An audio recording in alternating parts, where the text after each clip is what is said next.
The Jew of Malta. By Christopher Marlowe. The prologue spoken at court.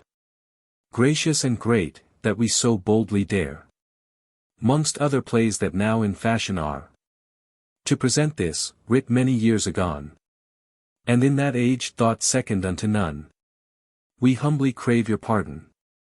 We pursue the story of a rich and famous Jew, who lived in Malta. You shall find him still, in all his projects, a sound Machiavel.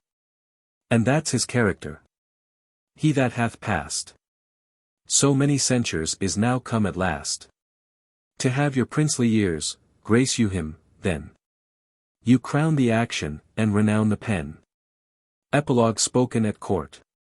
It is our fear, dread sovereign, we have been too tedious, neither can't be less than sin, to wrong your princely patience. If we have thus low dejected, we your pardon crave.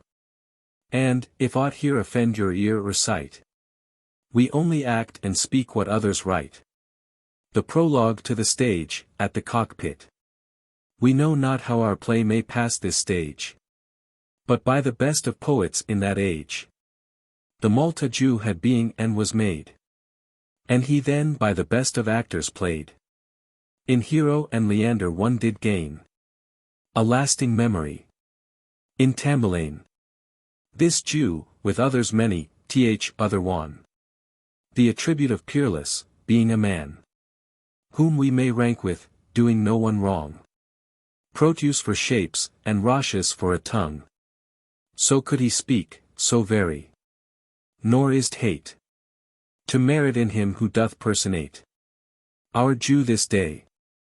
Nor is it his ambition to exceed or equal, being of condition more modest. This is all that he intends, and that too at the urgence of some friends, to prove his best, and, if none here gainsay it, the part he hath studied, and intends to play it. Epilogue to the stage, at the cockpit.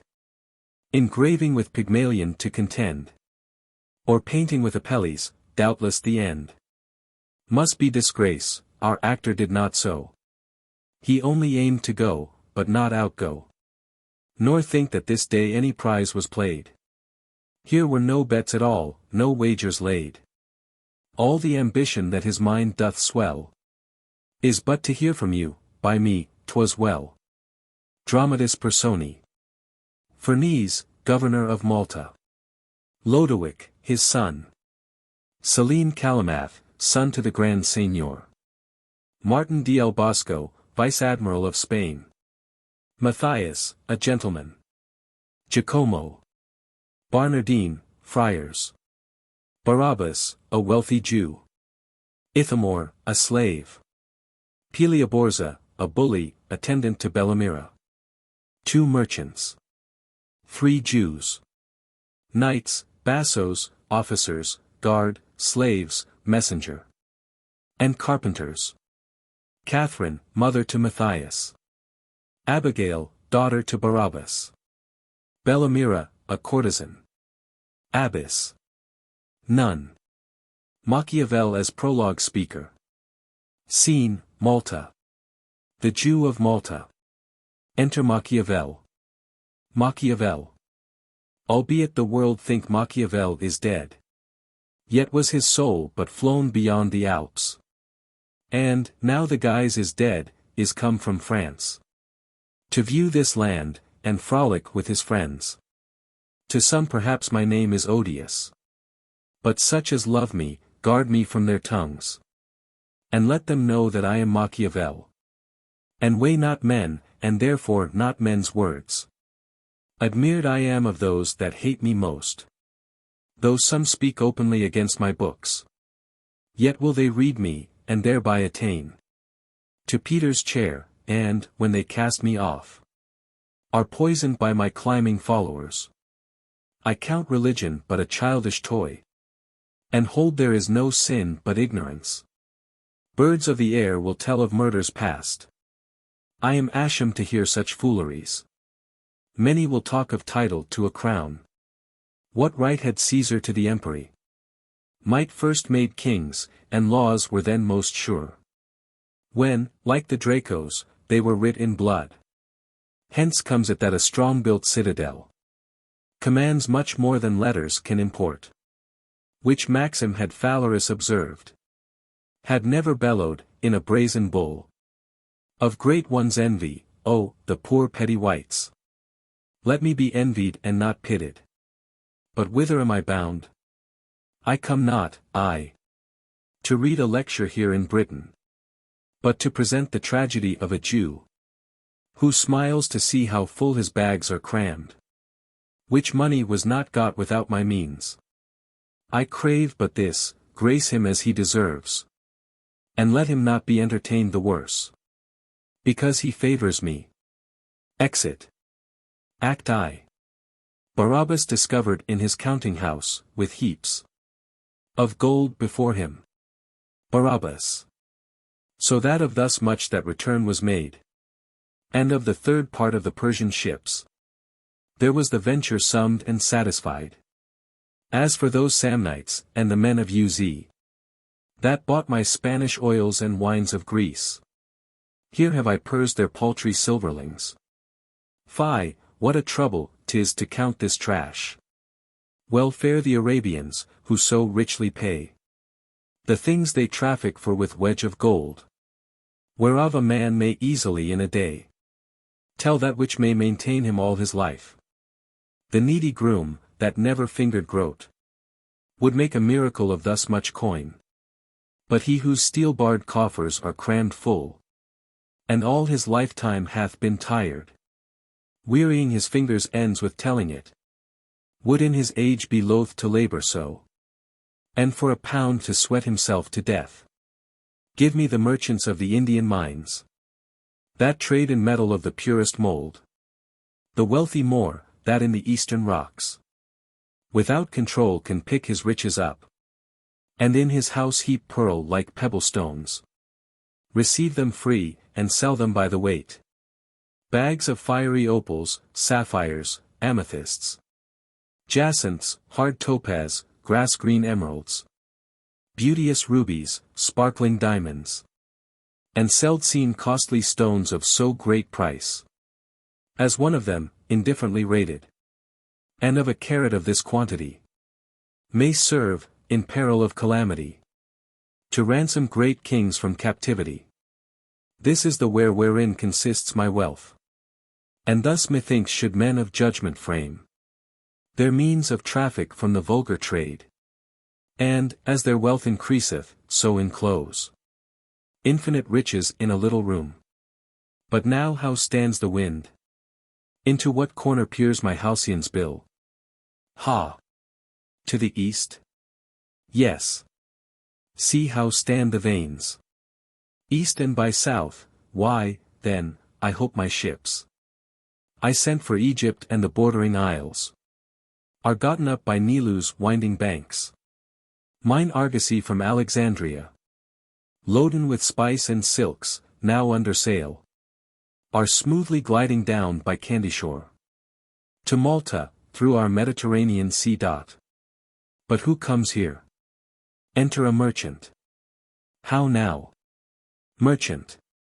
Barabas, thy ships are safe, riding in Malta road, and all the merchants with other merchandise are safe arrived, and have sent me to know whether yourself will come and custom them. Barabas. The ships are safe thou say'st, and richly fraught. Merchant. They are. Barabas. Why, then, go bid them come ashore, and bring with them their bills of entry.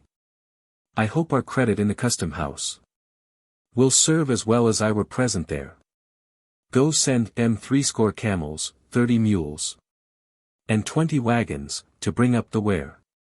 But art thou master in a ship of mine? And is thy credit not enough for that? Merchant. The very custom barely comes to more than many merchants of the town are worth, and therefore far exceeds my credit, sir. Barabas. Go tell the Jew of Malta sent thee, man. Tush, who amongst knows not Barabas? Merchant. I go. Barabas. So, then, there's somewhat come. Sirrah, which of my ships art thou master of? Merchant. Of the Speranza, sir. Barabas. And saw'st thou not mine argosy at Alexandria? Thou couldst not come from Egypt, or by care, but at the entry there into the sea, where Nilus pays his tribute to the main. Thou needs must sail by Alexandria. Merchant. I neither saw them, nor inquired of them. But this we heard some of our seamen say.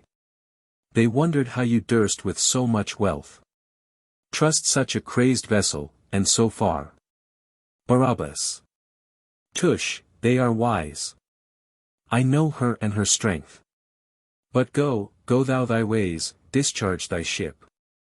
And bid my factor bring his loading in. Exit merchant. And yet I wonder at this argosy. Enter a second merchant. Second merchant. Thine argosy from Alexandria? No, Barabas, doth ride in Malta road, laden with riches, and exceeding store of Persian silks, of gold, and Orient pearl. Barabas. How chance you came not with those other ships that sailed by Egypt? Second merchant. Sir, we saw them not. Barabas. Belike they coasted round by Candyshore, about their oils or other businesses. But 'twas ill done of you to come so far, without the aid or conduct of their ships. Second merchant. Sir, we were wafted by a Spanish fleet that never left us till within a league, that had the galleys of the Turk in chase. Barabas. Oh, they were going up to Sicily. Well, go. And bid the merchants and my men dispatch. And come ashore, and see the fraught discharged. Second merchant. I go. Exit. Barabas. Thus trolls our fortune in by land and sea. And thus are we on every side enriched. These are the blessings promised to the Jews. And herein was old Abraham's happiness. What more may heaven do for earthly man than thus to pour out plenty in their laps, ripping the bowels of the earth for them, making the sea, their servants, and the winds, to drive their substance with successful blasts? Who hatteth me but for my happiness? Or who is honored now but for his wealth? Rather had I, a Jew, be hated thus, than pitied in a Christian poverty. For I can see no fruits in all their faith, but malice, falsehood, and excessive pride, which methinks fits not their profession. Haply some hapless man hath conscience, and for his conscience lives in beggary. They say we are a scattered nation. I cannot tell, but we have scambled up more wealth by far than those that brag of faith. There's Kiria Jairim, the great Jew of Greece. Obed in Berseth, knowns in Portugal. Myself in Malta, some in Italy. Many in France, and wealthy every one. I, wealthier far than any Christian. I must confess we come not to be kings. That's not our fault, alas, our numbers few. And crowns come either by succession, or urg by force, and nothing violent. Oft have I heard tell, can be permanent. Give us a peaceful rule, make Christians kings. That thirsts so much for principality. I have no charge, nor many children, but one sole daughter, whom I hold as dear as Agamemnon did his Iphigen. And all I have is hers. But who comes here? Enter 3 Jews. First Jew. Tush, tell not me, 'twas done of policy. Second Jew. Come, therefore, let us go to Barabas, for he can counsel best in these affairs. And here he comes. Barabas. Why, how now, countrymen? Why flock you thus to me in multitudes? What accidents betided to the Jews? First Jew. A fleet of warlike galleys, Barabas, are come from Turkey, and lie in our road. And they this day sit in the council house, to entertain them and their embassy. Barabas. Why, let em come, so they come not to war. Or let em war, so we be conquerors. Nay, let em combat, conquer, and kill all. So they spare me, my daughter, and my wealth. Aside. First Jew. Were it for confirmation of a league, they would not come in warlike manner thus. Second Jew. I fear their coming will afflict us all. Barabas. Fond men, what dream you of their multitudes? What need they treat of peace that are in league? The Turks and those of Malta are in league. Tut, tut, there is some other matter in't. First Jew. Why, Barabas, they come for peace or war? Barabas. Haply for neither, but to pass along towards Venice, by the Adriatic Sea, with whom they have attempted many times, but never could effect their stratagem. Third Jew. And very wisely said, it may be so. Second Jew. But there's a meeting in the Senate House, and all the Jews in Malta must be there. Barabas. All the Jews in Malta must be there. Aye, like enough. Why, then, let every man provide him, and be there for fashion sake. If anything shall there concern our state, assure yourselves I'll look unto myself. Aside. First Jew. I know you will. Well, brethren, let us go. Second Jew. Let's take our leaves. Farewell, good Barabas. Barabas. Farewell, Zareth. Farewell, Tement. Exeunt Jews.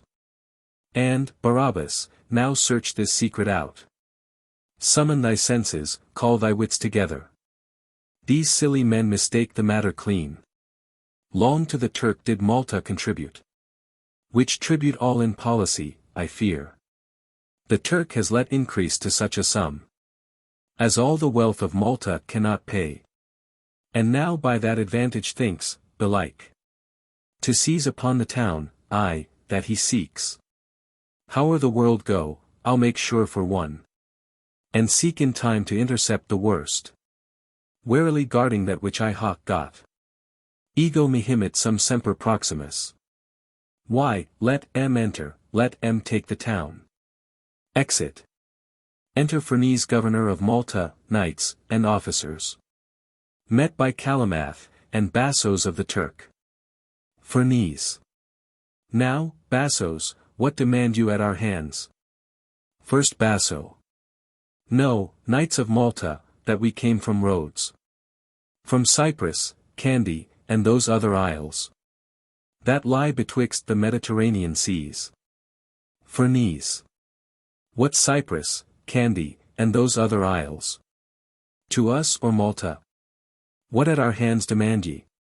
Calamath. The 10 years' tribute that remains unpaid. Ferneze. Alas, my lord, the sum is over great.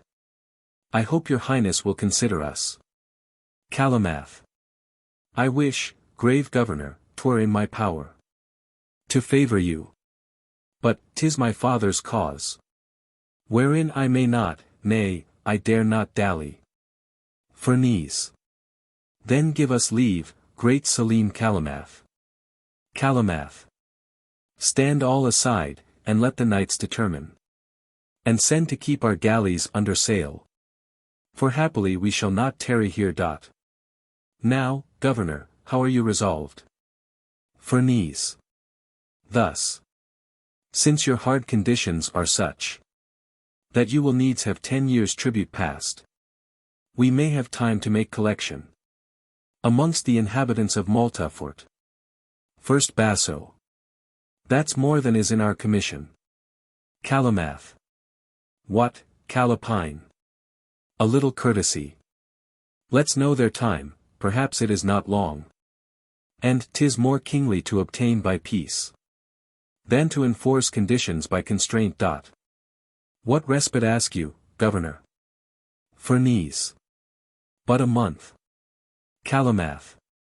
We grant a month. But see you keep your promise. Now launch our galleys back again to sea, where we'll attend the respite you have ta'en. And for the money send our messenger. Farewell, great governor, and brave knights of Malta. Ferneze. And all good fortune wait on Calamath. Exeunt Calamath and Bassos. Go one and call those Jews of Malta hither. Were they not summoned to appear today? First officer. They were, my lord, and here they come. Enter Barabas and 3 Jews.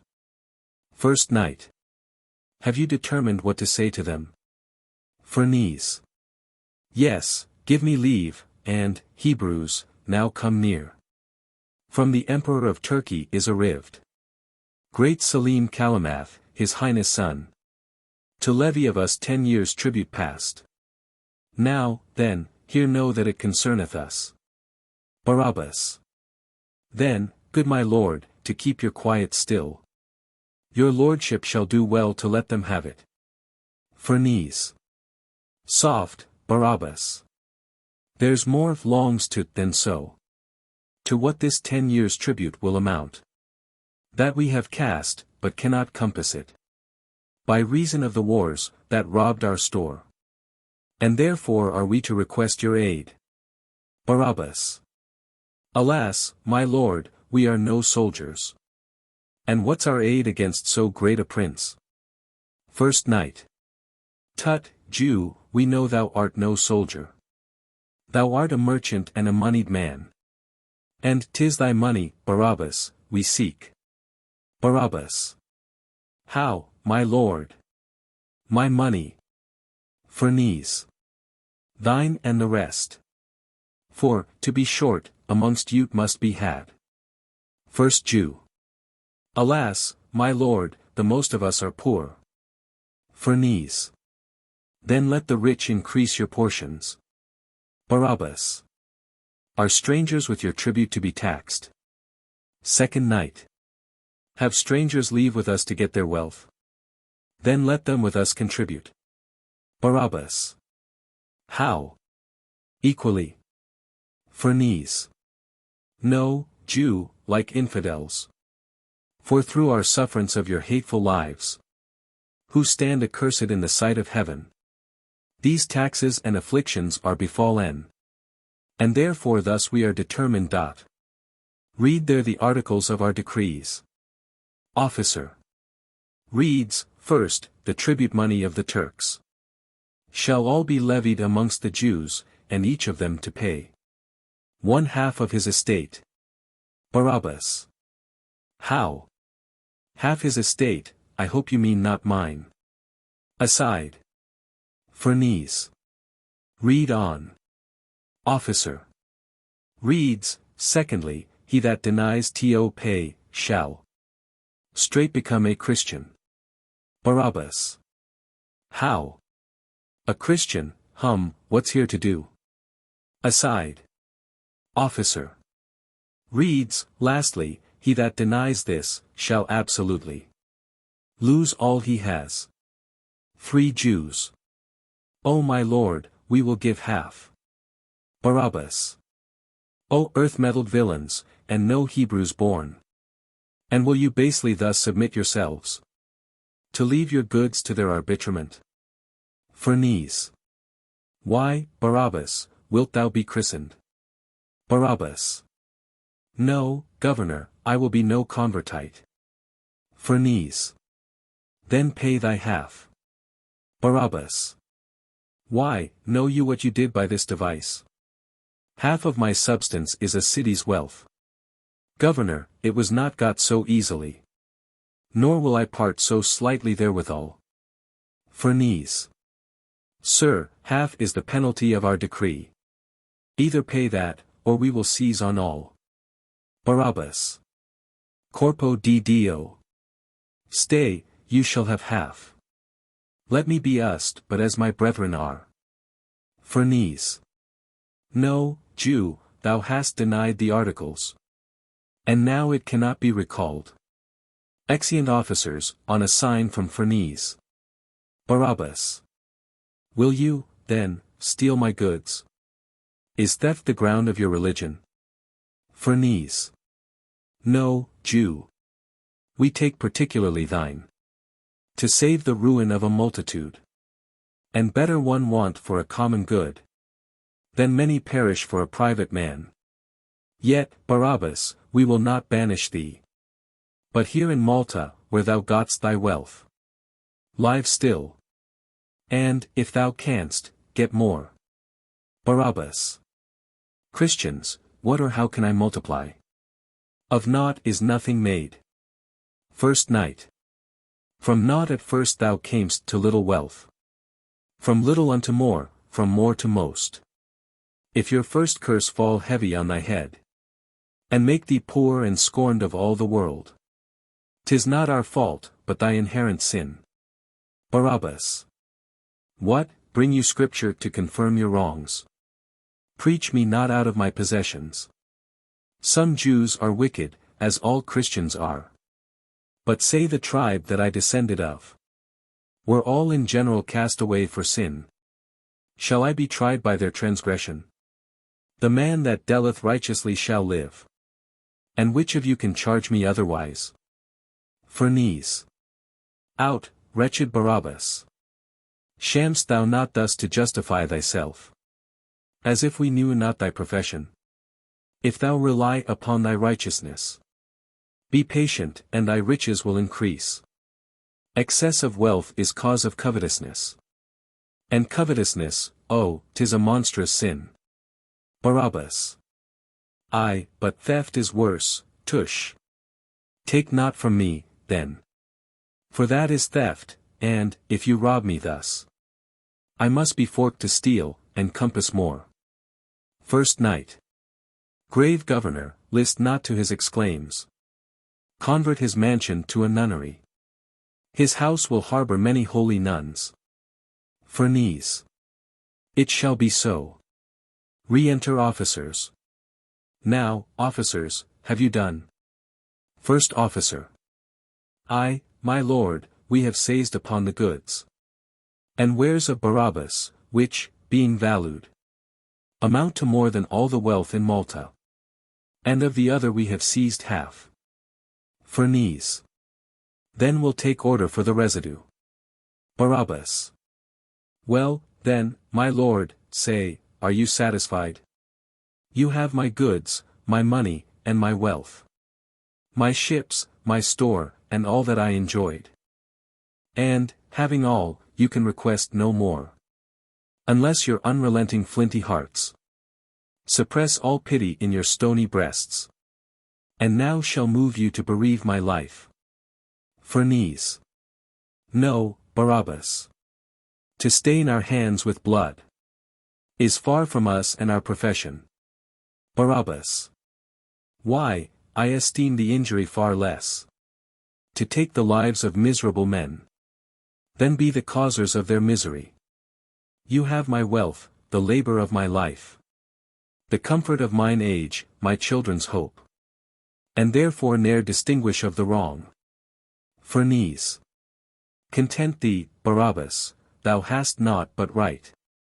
Barabas. Your extreme right does me exceeding wrong. But take it to you, I the devil's name.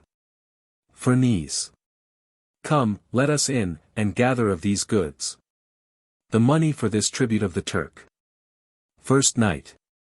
'Tis necessary that be looked unto. For, if we break our day, we break the league.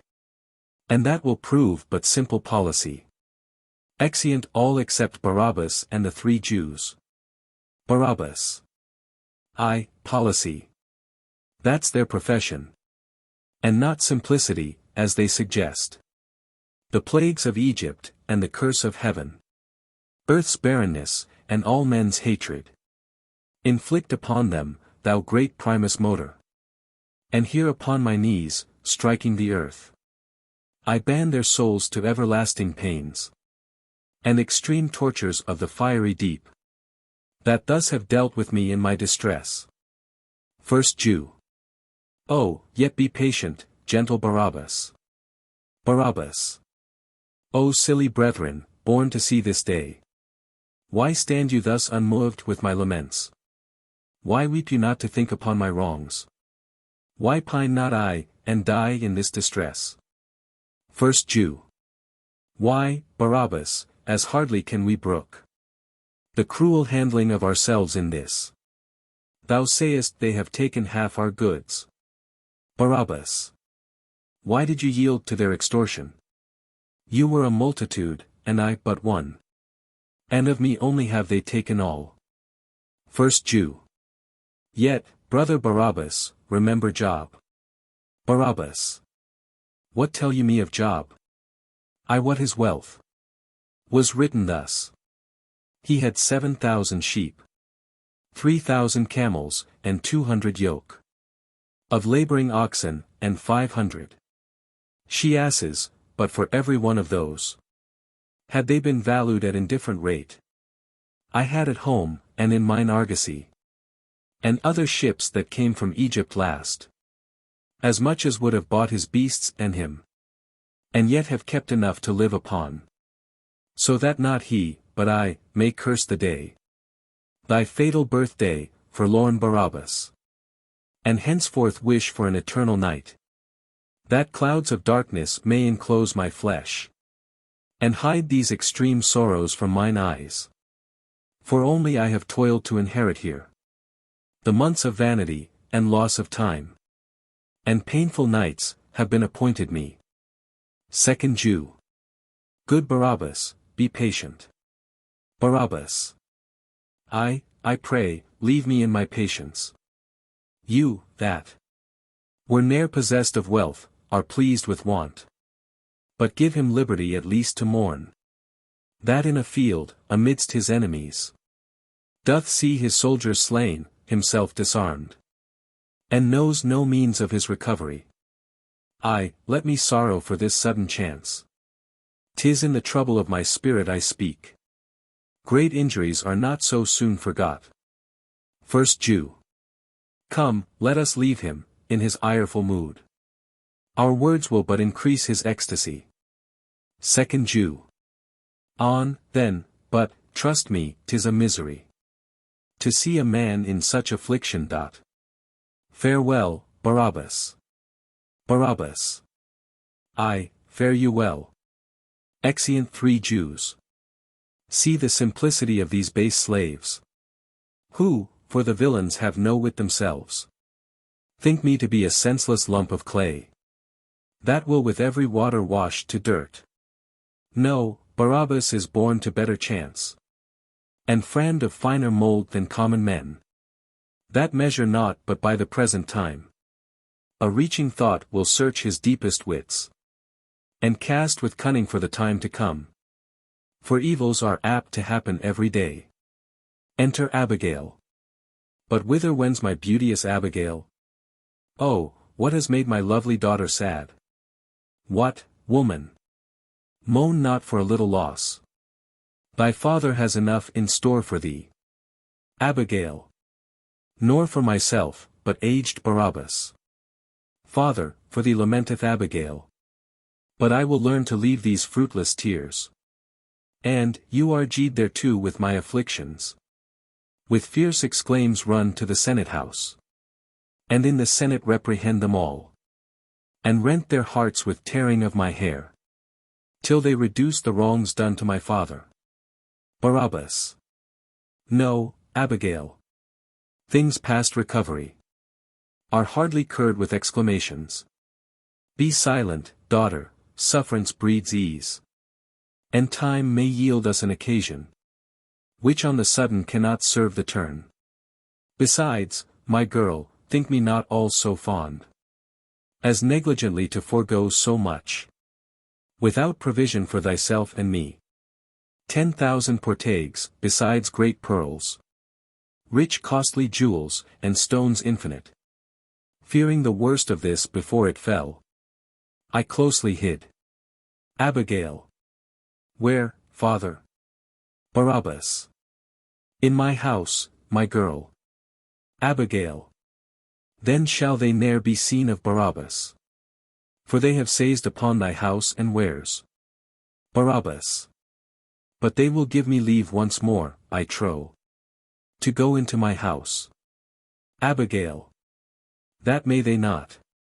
For there I left the governor placing nuns, displacing me, and of thy house they mean to make a nunnery, where none but their own sect must enter in, men generally barred. Barabas. My gold, and all my wealth is gone. You partial heavens, have I deserved this plague? What, will you thus oppose me, luckless stars? To make me desperate in my poverty? And, knowing me impatient in distress, think me so mad as I will hang myself, that I may vanish o'er the earth in air, and leave no memory that e'er I was? No, I will live. Nor loathe I this my life.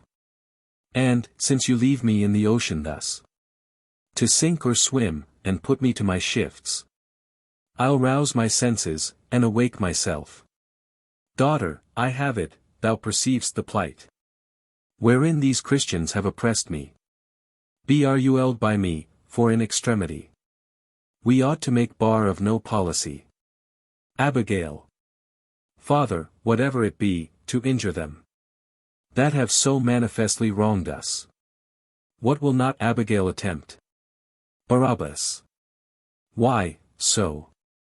Then thus, thou toldst me they have turned my house into a nunnery, and some nuns are there. Abigail. I did. Barabas. Then, Abigail, there must my girl entreat the abbess to be entertained. Abigail. How? As a nun? Barabas.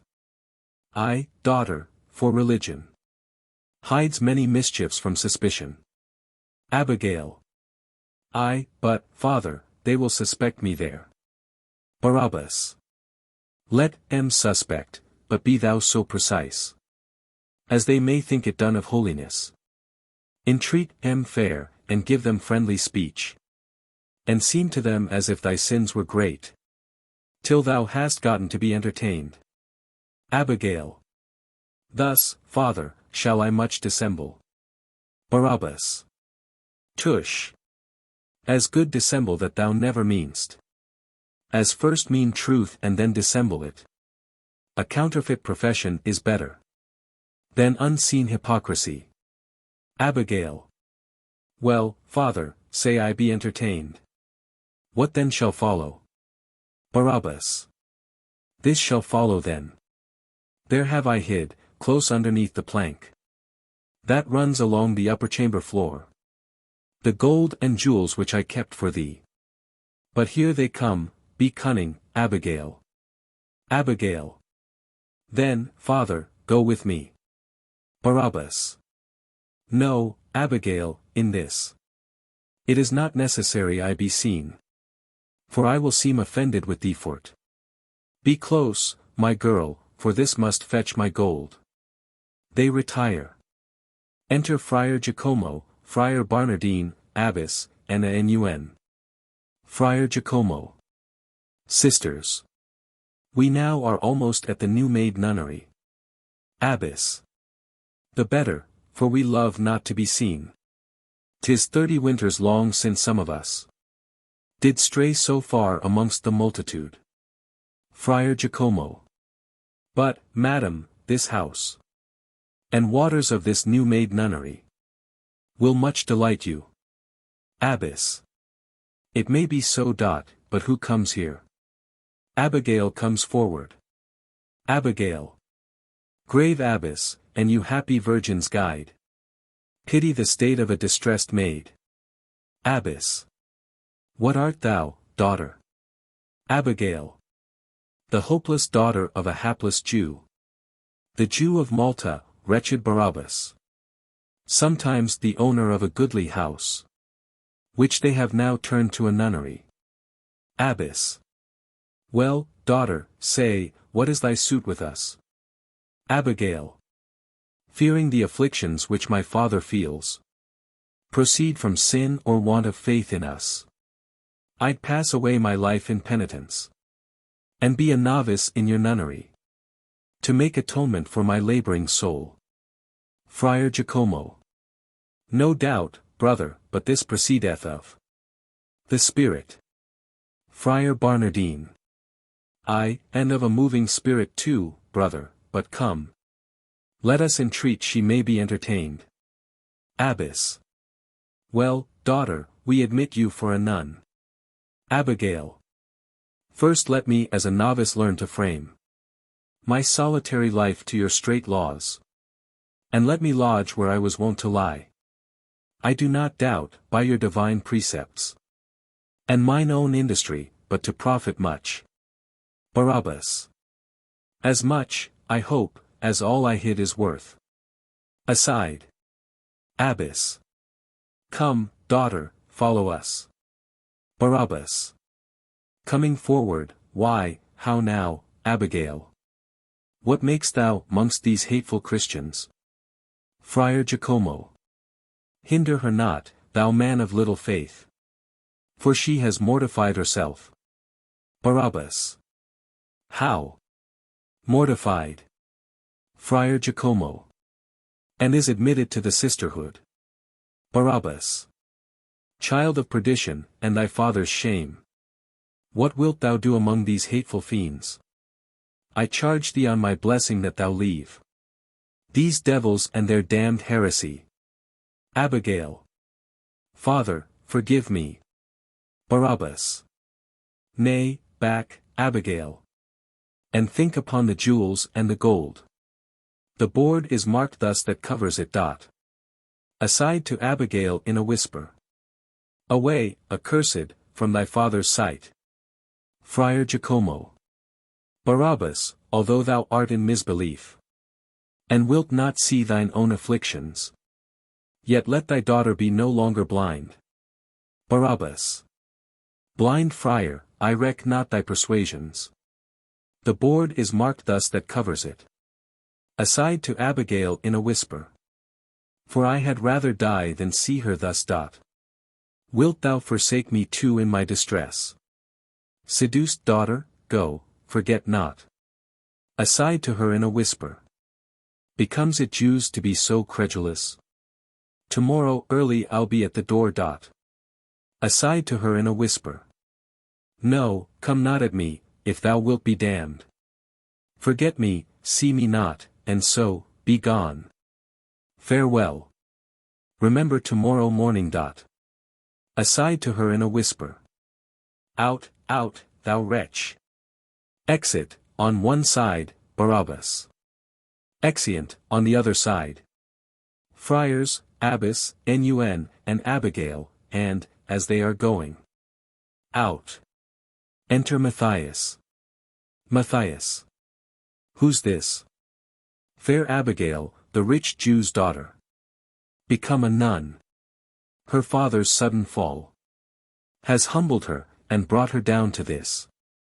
Tut, she were fitter for a tale of love than to be tired out with orisons. And better would she far become a bed, embraced in a friendly lover's arms, then rise at midnight to a solemn mass. Enter Lodowick. Lodowick. Why, how now, Don Mathias? In a dump? Mathias.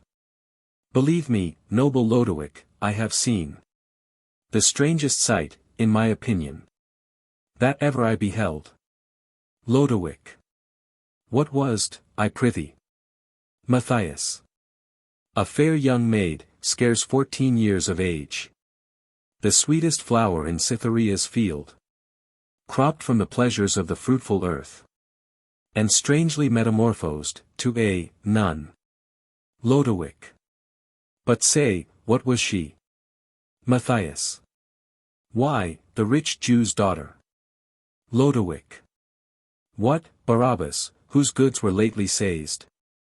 Is she so fair? Mathias. And matchless beautiful? As, had you seen her, 'twould have emovied your heart. Though countermined with walls of brass, to love. Or, at the least, to pity. Lodowick. And if she be so fair as you report, 'twere time well spent to go and visit her. How say you? Shall we? Mathias. I must and will, sir, there's no remedy. Lodowick. And so will I too, or it shall go hard. Farewell, Mathias. Mathias. Farewell, Lodowick. Exeunt severally. Act 2. Enter Barabas, with a light.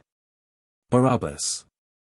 Thus, like the sad presaging raven, that tolls the sick man's passport in her hollow beak, and in the shadow of the silent night doth shake contagion from her sable wings. Vexed and tormented runs poor Barabas, with fatal curses towards these Christians. The uncertain pleasures of swift-footed time have ta'en their flight, and left me in despair. And of my former riches rests no more, but bare remembrance, like a soldier's scar, that has no further comfort for his maim. O thou, that with a fiery pillar ledd'st the sons of Israel through the dismal shades, light Abraham's offspring, and direct the hand of Abigail this night. Or let the day turn to eternal darkness after this. No sleep can fasten on my watchful eyes, nor quiet enter my distempered thoughts, till I have answer of my Abigail. Enter Abigail above. Abigail. Now have I happily espied a time to search the plank my father did appoint. And here, behold, unseen, where I have found the gold, the pearls, and jewels, which he hid. Barabas. Now I remember those old women's words, who in my wealth would tell me winter's tales, and speak of spirits and ghosts that glide by night about the place where treasure hath been hid. And now methinks that I am one of those. For, whilst I live, here lives my soul's sole hope. And, when I die, here shall my spirit walk. Abigail. Now that my father's fortune were so good as but to be about this happy place. 'Tis not so happy, yet, when we parted last, he said he would attend me in the morn. Then, gentle sleep, where'er his body rests, give charge to Morpheus that he may dream a golden dream, and of the sudden wake come and receive the treasure I have found. Barabas. Bueno para todos mi ganado no era. As good go on, as sit so sadly thus dot. But stay, what star shines yonder in the east? The lodestar of my life, if Abigail dot. Who's there? Abigail. Who's that? Barabas. Peace, Abigail. 'Tis I. Abigail. Then, Father, here receive thy happiness. Barabas. Hast thou't? Abigail. Here, throws down bags, hast thou't? There's more, and more, and more. Barabas. O my girl. My gold, my fortune, my felicity. Strength to my soul, death to mine enemy. Welcome the first beginner of my bliss. O Abigail, Abigail, that I had thee here too. Then my desires were fully satisfied. But I will practice thy enlargement thence. O girl. O gold. O beauty. O my bliss. Hugs the bags. Abigail. Father, it draweth towards midnight now. And 'bout this time the nuns begin to wake. To shun suspicion, therefore, let us part. Barabas. Farewell, my joy, and by my fingers take a kiss from him that sends it from his soul. Exit Abigail above. Now, Phoebus, ope the eyelids of the day. And, for the raven, wake the morning lark, that I may hover with her in the air, singing o'er these, as she does o'er her young. Hermoso placer de los dineros. Exit. Enter Ferneze, Martin del Bosco, knights, and officers. Ferneze. Now, Captain, tell us whither thou art bound. Whence is thy ship that anchors in our road? And why thou camest ashore without our leave? Martin del Bosco. Governor of Malta, hither am I bound.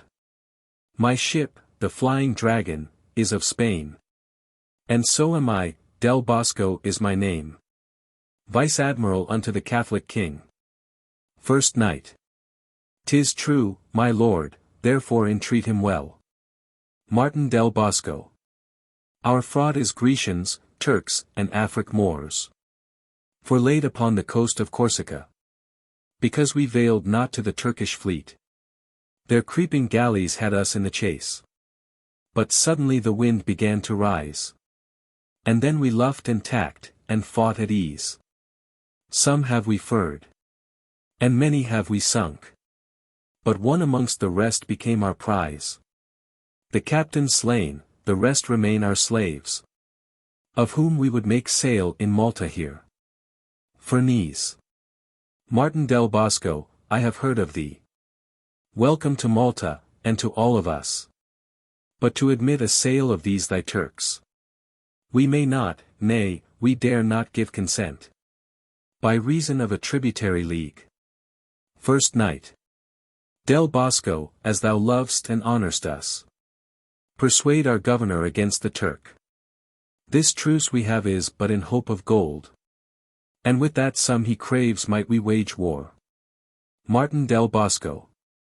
Will knights of Malta be in league with Turks? And buy it basely too for sums of gold? My lord, remember that, to Europe's shame. The Christian Isle of Rhodes, from whence you came, was lately lost, and you were stated here to be at deadly enmity with Turks. Ferneze. Captain, we know it, but our force is small. Martin del Bosco. What is the sum that Calamath requires? Ferneze. 100,000 crowns. Martin del Bosco. My lord and king hath title to this isle. And he means quickly to expel you hence. Therefore be RUL'd by me, and keep the gold. I'll write unto his majesty for aid. And not depart until I see you free. Ferneze. On this condition shall thy Turks be sold. Go, officers, and set them straight in show. Exeunt officers. Bosco, thou shalt be Malta's general. We and our warlike knights will follow thee. Against these barbarous misbelieving Turks. Martin del Bosco. So shall you imitate those you succeed. For, when their hideous force environed Rhodes, small though the number was that kept the town, they fought it out, and not a man survived. To bring the hapless news to Christendom. Ferneze. So will we fight it out, come, let's away. Proud daring Calamath, instead of gold. We'll send thee bullets wrapped in smoke and fire. Claim tribute where thou wilt, we are resolved.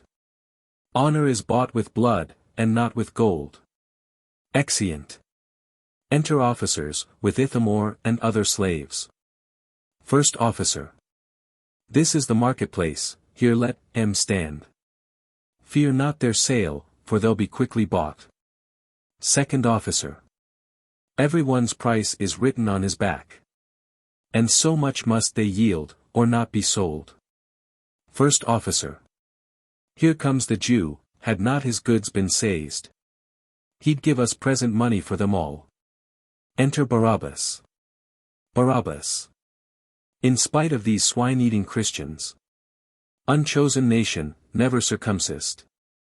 Poor villains, such as were ne'er thought upon. Till Titus and Vespasian conquered us. Am I become as wealthy as I was? They hoped my daughter would hop in a nun. But she's at home, and I have bought a house. As great and fair as is the governor's. And there, in spite of Malta, will I dwell. Having Ferneze's hand, whose heart I'll have. I, and his sons too, or it shall go hard. I am not of the tribe of Levi, I. That can so soon forget an injury. We Jews can fawn like spaniels when we please. And when we grin we bite, yet are our looks as innocent and harmless as a lamb's. I learned in Florence how to kiss my hand, heave up my shoulders when they call me dog, and duck as low as any barefoot friar, hoping to see them starve upon a stall, or else be gathered for in our synagogue. That, when the offering basin comes to me, even for charity I may spit into't. Here comes Don Lodowick, the governor's son, one that I love for his good father's sake. Enter Lodowick. Lodowick. I hear the wealthy Jew walked this way. I'll seek him out, and so insinuate, that I may have a sight of Abigail. For Don Mathias tells me she is fair. Barabas. Now will I shew myself to have more of the serpent than the dove. That is, more knave than fool. Aside.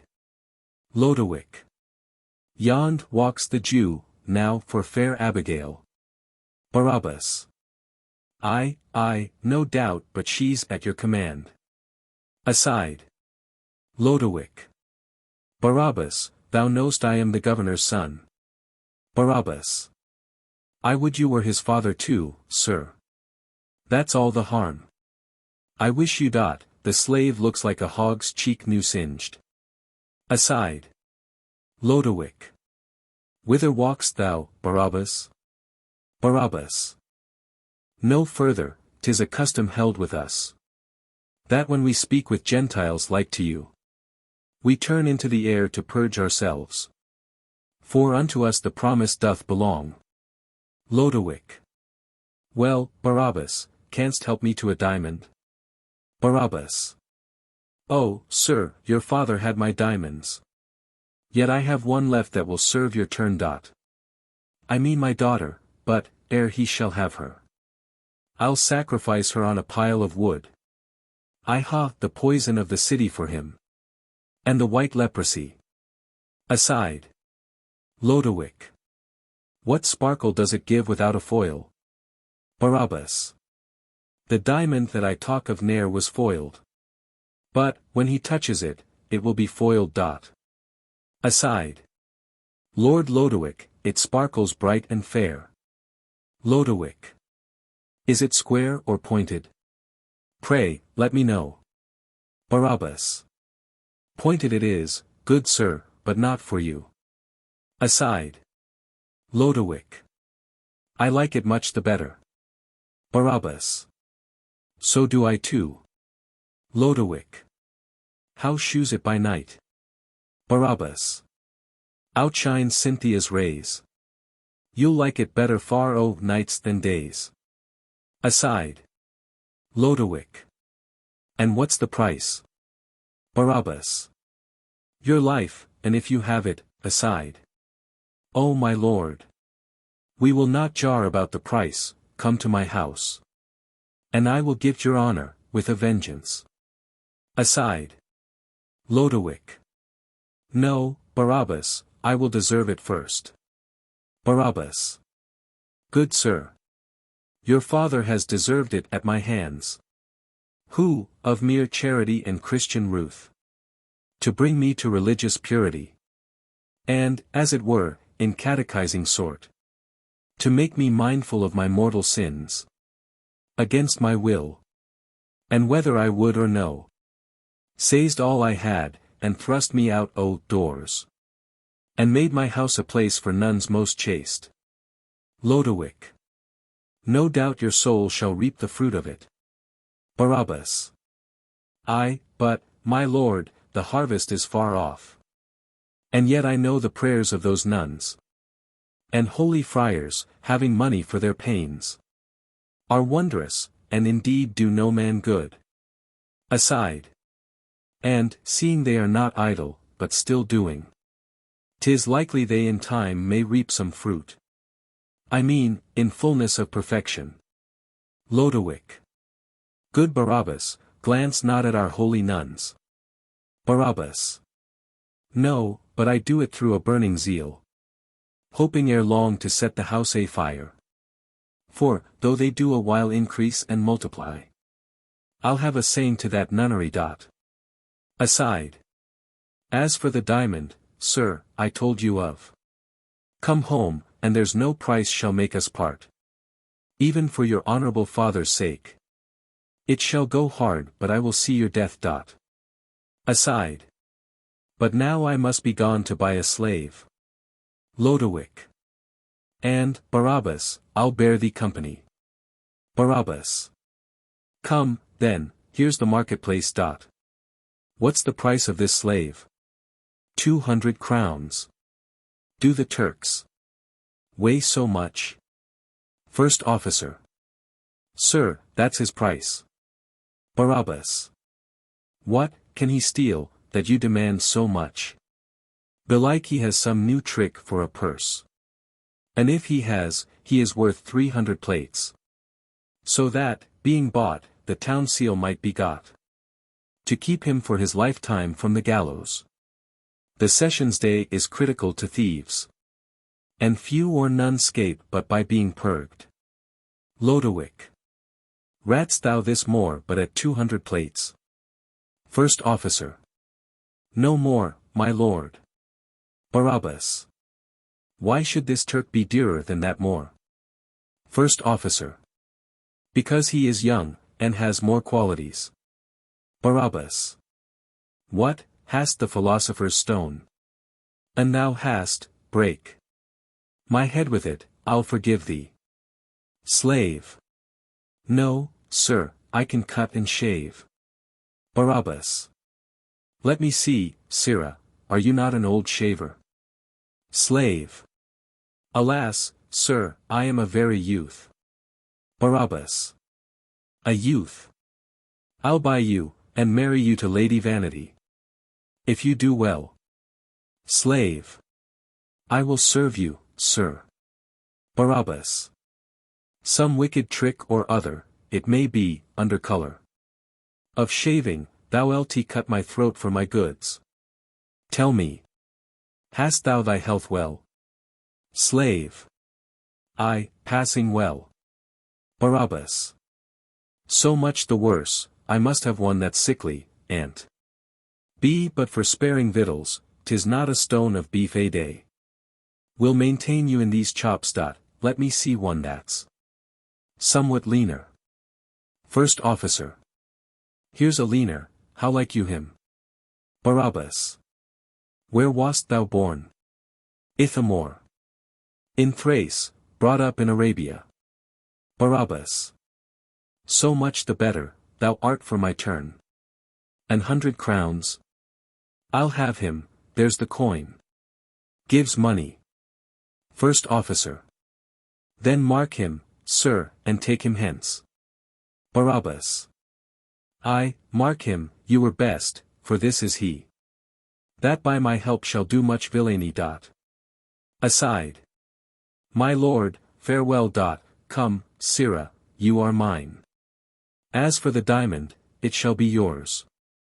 I pray, sir, be no stranger at my house. All that I have shall be at your command. Enter Mathias and Catherine. Mathias. What make the Jew and Lodowick so private? I fear me, 'tis about fair Abigail. Aside. Barabas. To Lodowick. Yonder comes Don Mathias, let us stay. He loves my daughter, and she holds him dear. But I have sworn to frustrate both their hopes. And be revenged upon the governor. Aside. Exit Lodowick. Catherine. This Moor is comeliest, is he not? Speak, son. Mathias. No, this is the better, mother, view this well. Barabas. Seem not to know me here before your mother. Lest she mistrust the match that is in hand. When you have brought her home, come to my house. Think of me as thy father, son, farewell. Mathias. But wherefore talked Don Lodowick with you? Barabas. Tush, man. We talked of diamonds, not of Abigail. Catherine. Tell me, Mathias, is not that the Jew? Barabas. As for the comment on the Maccabees. I have it, sir, and 'tis at your command. Mathias. Yes, madam, and my talk with him was about the borrowing of a book or two. Catherine. Converse not with him, he is cast off from heaven. Thou hast thy crowns, fellow. Come, let's away. Mathias. Sirrah Jew, remember the book. Barabas. Mary, will I, sir. Exeunt Kathrne and Mathias. First Officer. Come, I have made a reasonable market, let's away. Exeunt officers with slaves. Barabas. Now let me know thy name, and therewithal thy birth, condition, and profession. Ithamore. Faith, sir, my birth is but mean, my name's Ithamore. My profession what you please. Barabas. Hast thou no trade? Then listen to my words. And I will teach thee, that shall stick by thee. First, be thou void of these affections: compassion, love, vain hope, and heartless fear. Be moved at nothing, see thou pity none. But to thyself smile when the Christians moan. Ithamore. Oh, brave master! I worship your nose for this. Barabas. As for myself, I walk abroad o' nights, and kill sick people groaning under walls. Sometimes I go about and poison wells, and now and then, to cherish Christian thieves.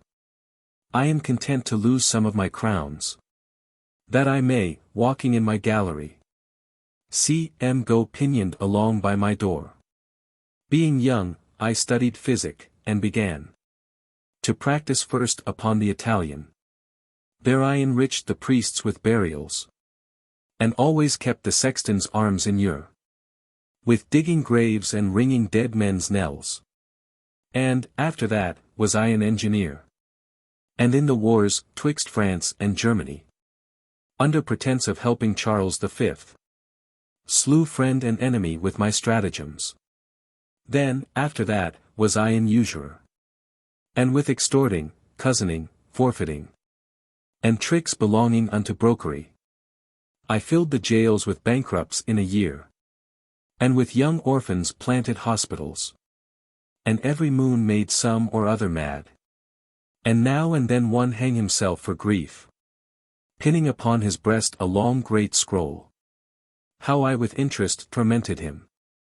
But mark how I am blessed for plaguing them. I have as much coin as will buy the town. But tell me now, how hast thou spent thy time? Ithamore. Faith, master.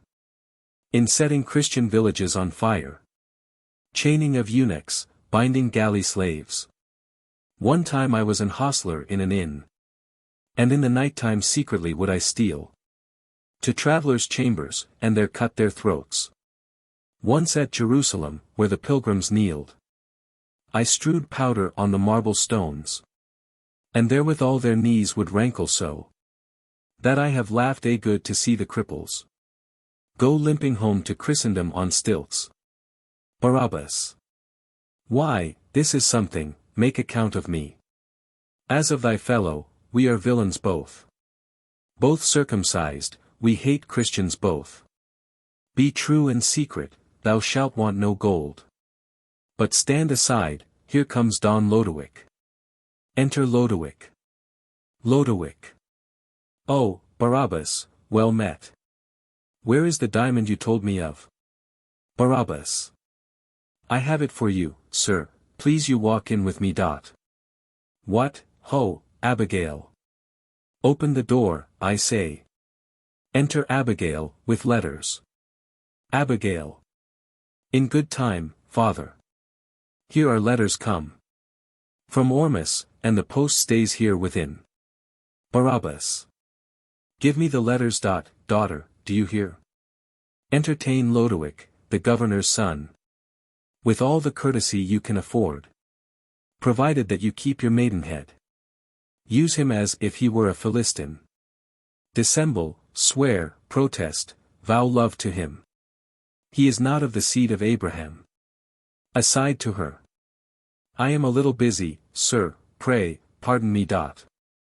Abigail, bid him welcome for my sake. Abigail. For your sake and his own he's welcome hither. Barabas.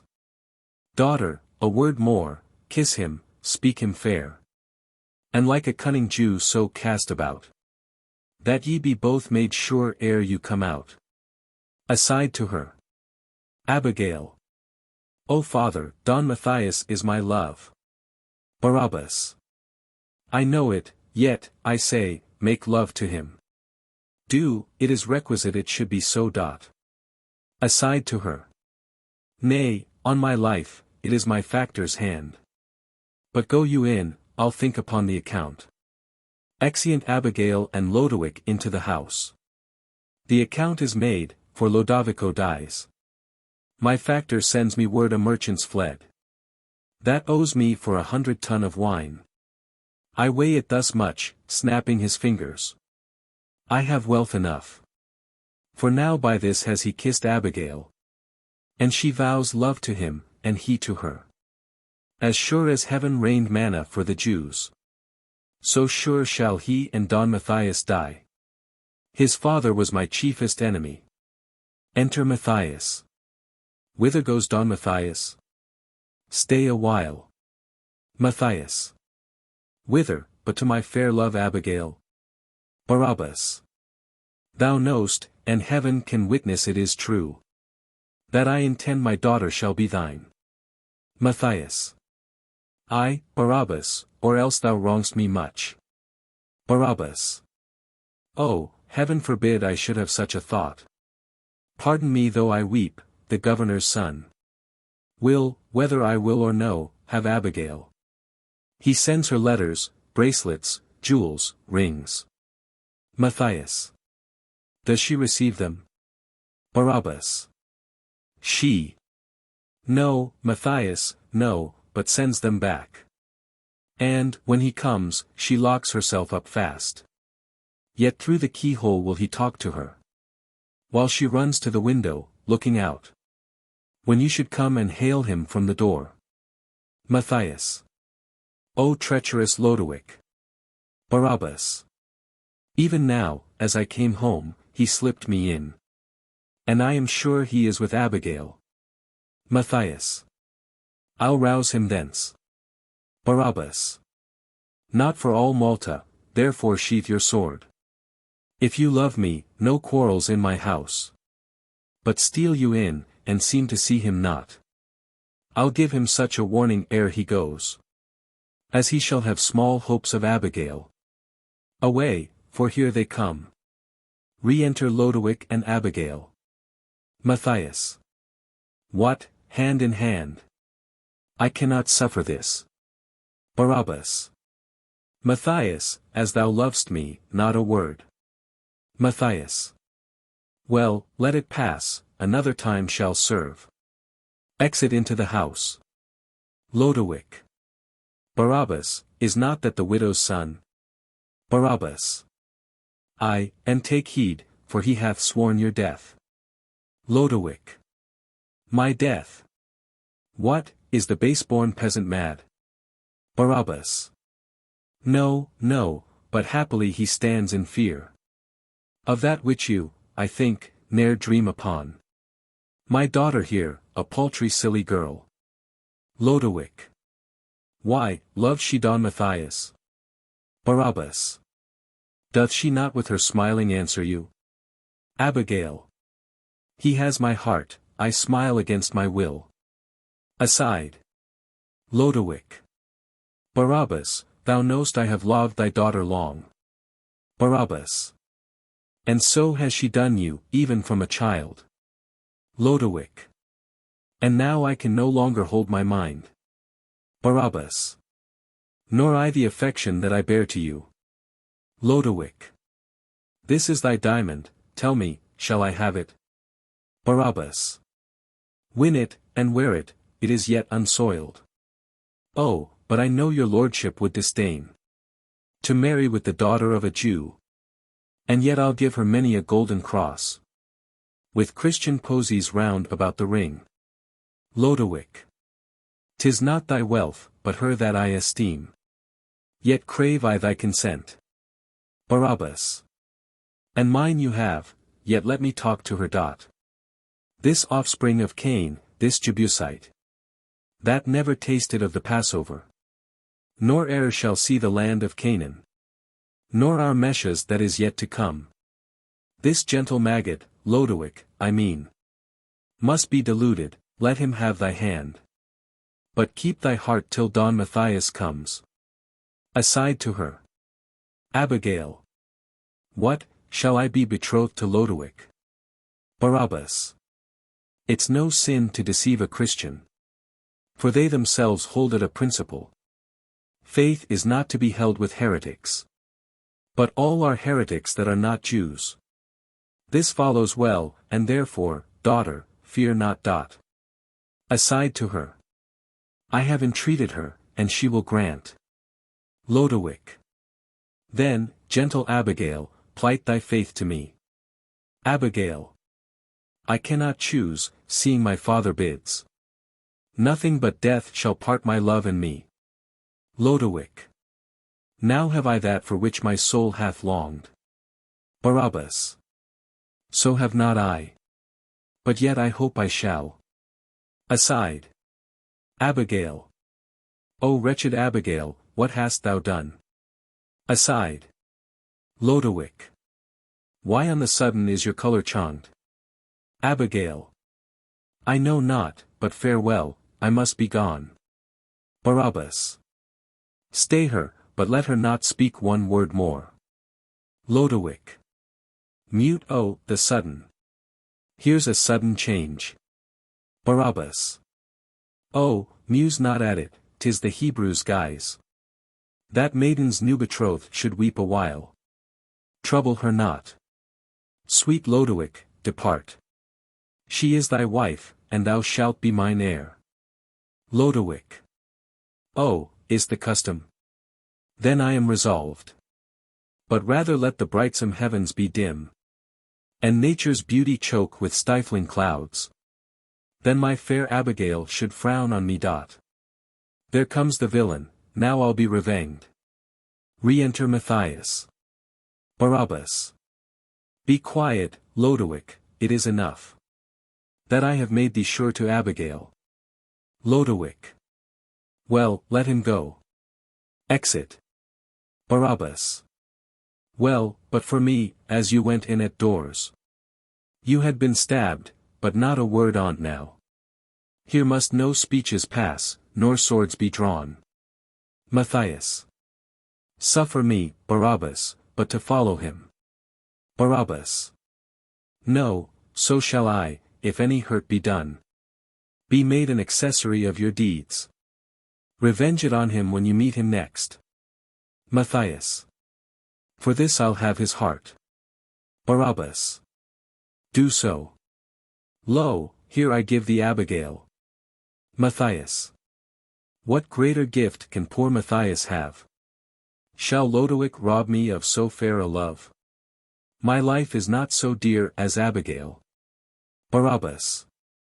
My heart misgives me, that, to cross your love. He's with your mother, therefore after him. Mathias. What, is he gone unto my mother? Barabas. Nay, if you will, stay till she comes herself. Mathias. I cannot stay. For, if my mother come, she'll die with grief. Exit. Abigail. I cannot take my leave of him for tears. Father, why have you thus incensed them both? Barabas. What's that to thee? Abigail. I'll make them friends again. Barabas.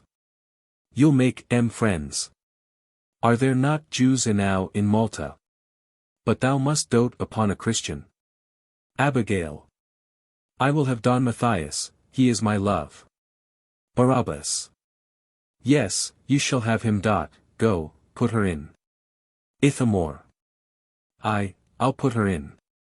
Puts in Abigail. Barabas. Now tell me, Ithamore, how lick'st thou this? Ithamore. Faith, master, I think by this. You purchase both their lives, is it not so? Barabas. True, and it shall be cunningly performed. Ithamore. Oh, master, that I might have a hand in this. Barabas. Aye, so thou shalt, 'tis thou must do the deed. Take this, and bear it to Mathias straight. Giving a letter. And tell him that it comes from Lodowick. Ithamore. 'Tis poisoned, is it not? Barabas. No, no, and yet it might be done that way. It is a challenge feigned from Lodowick. Ithamore. Fear not, I will so set his heart afire, that he shall verily think it comes from him. Barabas. I cannot choose but like thy readiness. Yet be not rash, but do it cunningly. Ithamore. As I behave myself in this, employ me hereafter. Barabas. Away, then. Exit Ithamore. So. Now will I go into Lodowick. And, like a cunning spirit, feign some lie. Till I have set them both at enmity. Exit. Act 3. Enter Bellamira. Bellamira. Since this town was besieged, my gain grows cold. The time has been, that but for one bare night. 100 ducats have been freely given. But now against my will I must be chased. And yet I know my beauty doth not fail. From Venice merchants, and from Padua, were wont to come rare-witted gentlemen. Scholars I mean, learned and liberal. And now, save Peliaborza, comes there none. And he is very seldom from my house. And here he comes.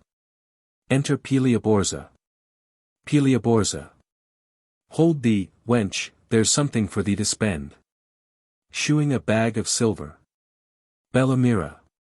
'Tis silver, I disdain it. Peliaborza. Aye, but the Jew has gold. And I will have it, or it shall go hard. Bellamira. Tell me, how camest thou by this? Peliaborza. Faith, walking the back lanes, through the gardens. I chanced to cast mine eye up to the Jew's counting house, where I saw some bags of money, and in the night I clambered up with my hooks. And, as I was taking my choice, I heard a rumbling in the house, so I took only this, and run my way. But here's the Jew's man. Bellamira. Hide the bag. Enter Ithamore. Peliaborza. Look not towards him, let's away. Zoons, what a looking thou keepest. Thou lt betrays anon. Exeunt Bellamira and Peliaborza. Ithamore. Oh, the sweetest face that ever I beheld. I know she is a courtesan by her attire. Now would I give 100 of the Jew's crowns that I had such a concubine. Well, I have delivered the challenge in such sort as meet they will, and fighting die, brave sport. Exit. Enter Mathias. Mathias. This is the place, now Abigail shall see whether Mathias holds her dear or no. Enter Lodowick. What, dares the villain write in such base terms? Looking at a letter. Lodowick. I did it, and revenge it, if thou darest. They fight. Enter Barabas above. Barabas. Oh, bravely fought. And yet they thrust not home. Now, Lodovico. Now, Mathias, so. Both fall. So, now they have shewed themselves to be tall fellows. Cries within, part M, part M. Barabas. Aye, part M, now they are dead. Farewell, farewell. Exit above. Enter Ferneze, Catherine, and attendants. Ferneze. What sight is this? My Lodovico slain. These arms of mine shall be thy sepulchre. Catherine. Who is this? My son Mathias slain. Ferneze. O Lodowick, hadst thou perished by the Turk. Wretched Ferneze might have venged thy death. Catherine. Thy son slew mine, and I'll revenge his death. Ferneze. Look, Catherine, look. Thy son gave mine these wounds. Catherine. Oh, leave to grieve me. I am grieved enough. Ferneze. Oh, that my sighs could turn to lively breath. And these my tears to blood, that he might live. Catherine. Who made them enemies? Ferneze. I know not, and that grieves me most of all. Catherine. My son loved thine. Ferneze.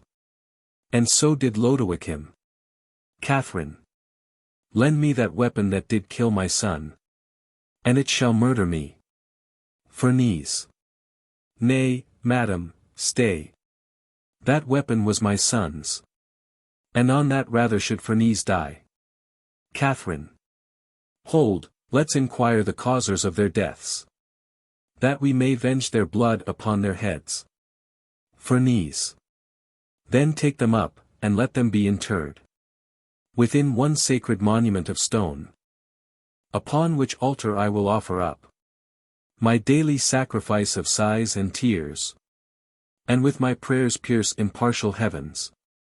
Till they reveal the causers of our smarts. Which forked their hands divide united hearts. Come, Catherine. Our loss is equal our.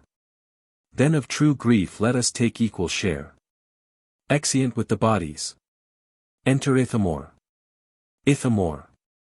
Why, was there ever seen such villainy?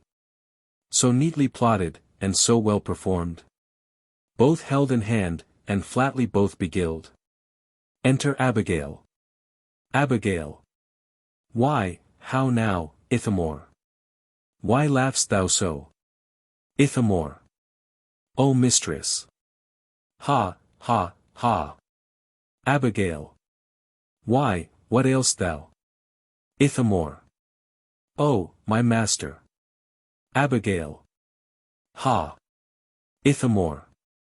O mistress, I have the bravest, gravest, secret. Subtle, bottle-nosed knave to my master, that ever gentleman had. Abigail.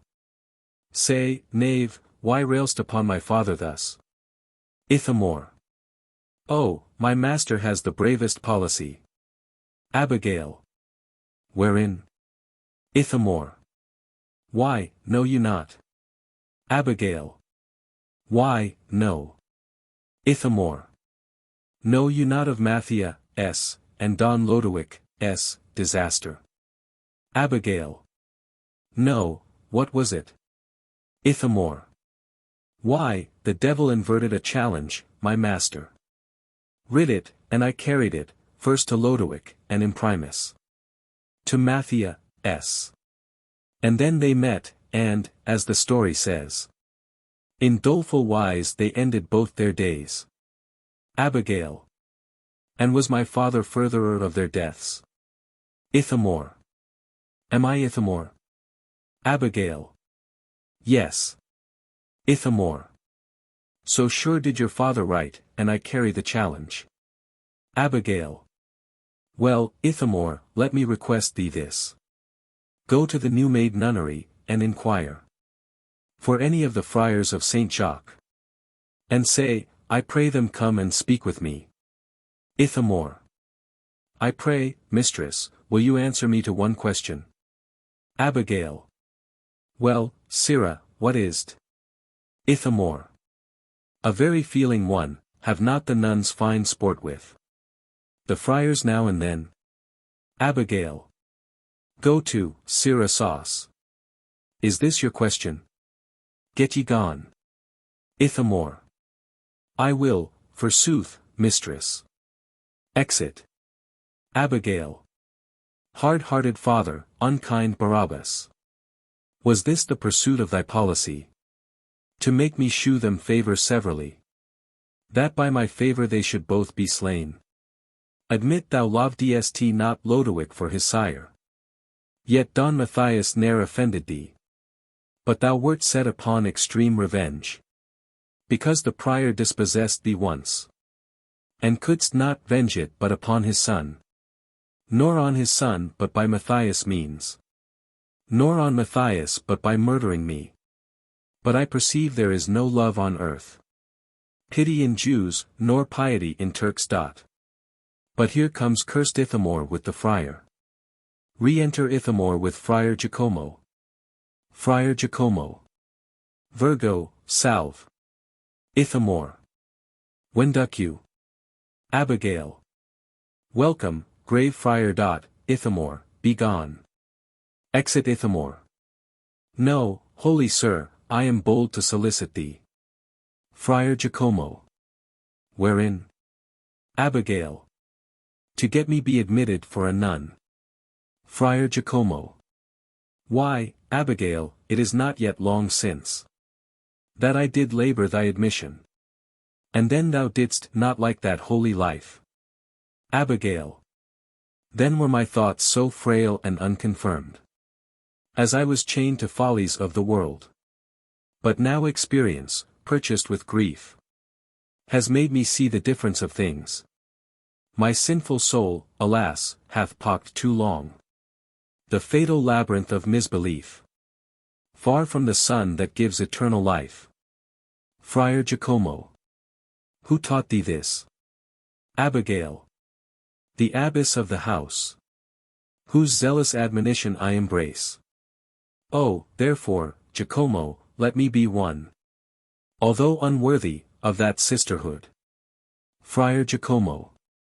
Abigail, I will, but see thou change no more, for that will be most heavy to thy soul. Abigail. That was my father's fault. Friar Giacomo. Thy father's? How? Abigail. Nay, you shall pardon me. O Barabas. Though thou deservest hardly at my hands, yet never shall these lips bewray thy life. Aside.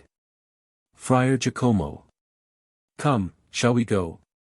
Abigail. My duty waits on you. Exeunt. Enter Barabas, reading a letter. Barabas. What, Abigail become a nun again? False and unkind. What, hast thou lost thy father? And, all unknown and unconstrained of me, art thou again got to the nunnery? Now here she writes, and wills me to repent. Repentance. Spurca. What pretendeth this? I fear she knows, 'tis so, of my device in Don Mathias and Lodovico's deaths. If so, 'tis time that it be seen into. For she that varies from me in belief gives great presumption that she loves me not, or, loving, doth dislike of something done. But who comes here? Enter Ithamore. O Ithamore, come near. Come near, my love. Come near, thy master's life. My trusty servant, nay, my second self. For I have now no hope but even in thee, and on that hope my happiness is built. When saw'st thou Abigail? Ithamore. Today. Barabas. With whom? Ithamore. A friar. Barabas. A friar. False villain, he hath done the deed. Ithamore. How, sir? Barabas. Why, made mine Abigail a nun. Ithamore. That's no lie, for she sent me for him. Barabas. O unhappy day. False, credulous, inconstant Abigail. But let em go, and, Ithamore, from hence. Ne'er shall she grieve me more with her disgrace. Ne'er shall she live to inherit aught of mine. Be blessed of me, nor come within my gates, but perish underneath my bitter curse, like Cain by Adam for his brother's death. Ithamore. O master. Barabas. Ithamore, entreat not for her. I am Ovid, and she is hateful to my soul and me. And, lest thou yield to this that I entreat, I cannot think but that thou hadst my life. Ithamore. Who, I, master? Why, I'll run to some rock, and throw myself headlong into the sea. Why, I'll do anything for your sweet sake. Barabas. O trusty Ithamore. No servant, but my friend. I here adopt thee for mine only heir. All that I have is thine when I am dead. And, whilst I live, use half, spend as myself. Here, take my keys, I'll give thee anon. Go buy thee garments, but thou shalt not want. Only know this, that thus thou art to do. But first go fetch me in the pot of rice. That for our supper stands upon the fire. Ithamore. I hold my head, my master's hungry, aside, I go, sir. Exit. Barabas. Thus every villain ambles after wealth. Although he ne'er be richer than in hope. But, hushed. Re-enter Ithamore with the pot. Ithamore. Here 'tis, master. Barabas. Well said, Ithamore. What, hast thou brought? The ladle with thee too? Ithamore. Yes, sir, the proverb says, he that eats with the devil had need of a long spoon, I have brought you a ladle. Barabas. Very well, Ithamore, then now be secret. And, for thy sake, whom I so dearly love. Now shalt thou see the death of Abigail. That thou mayst freely live to be my heir. Ithamore.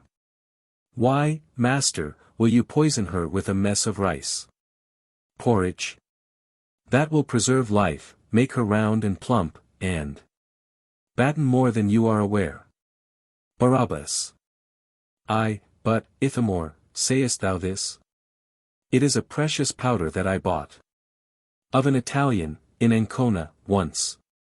Whose operation is to bind, infect, and poison deeply, yet not appear. In 40 hours after it is ta'en. Ithamore. How, master? Barabas. Thus, Ithamore. This even they use in Malta here, 'tis called Saint Jacques even, and then, I say, they use to send their alms unto the nunneries. Among the rest, bear this, and set it there. There's a dark entry where they take it in. Where they must neither see the messenger, nor make inquiry who hath sent it them. Ithamore. How so? Barabas. Belike there is some ceremony in't. There, Ithamore, must thou go place this pot. Stay, let me spice it first. Ithamore.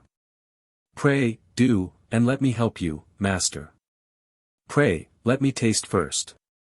Barabas. Prithee, do. Ithamore tastes. What say'st thou now?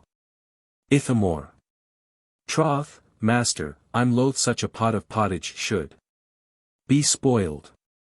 Barabas. Peace, Ithamore. 'Tis better so than sparred.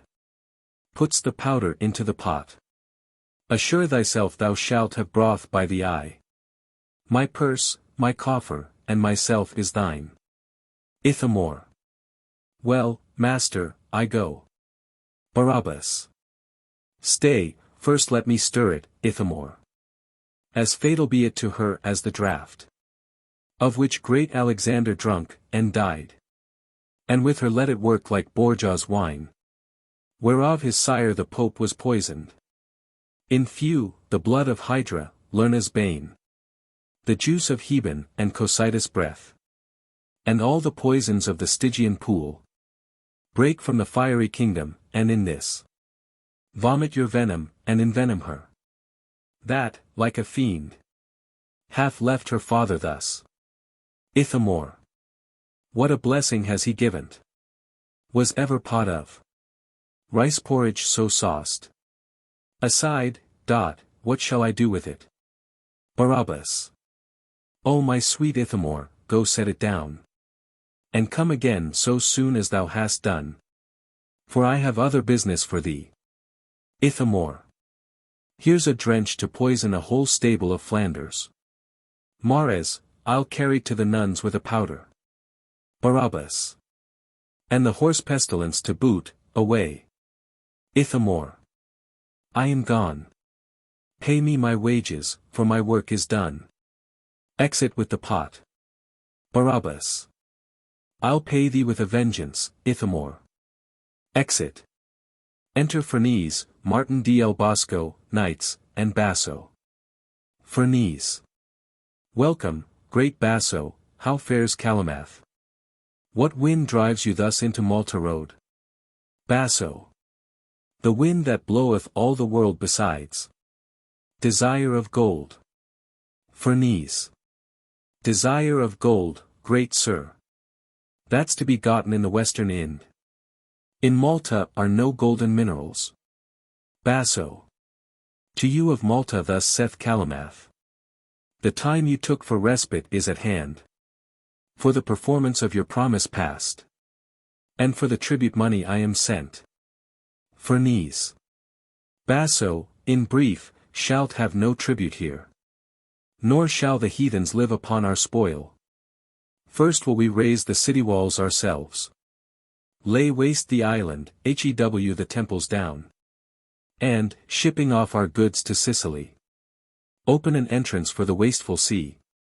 Whose billows, beating the resistless banks, shall overflow it with their refluence. Basso. Well, governor, since thou hast broke the league.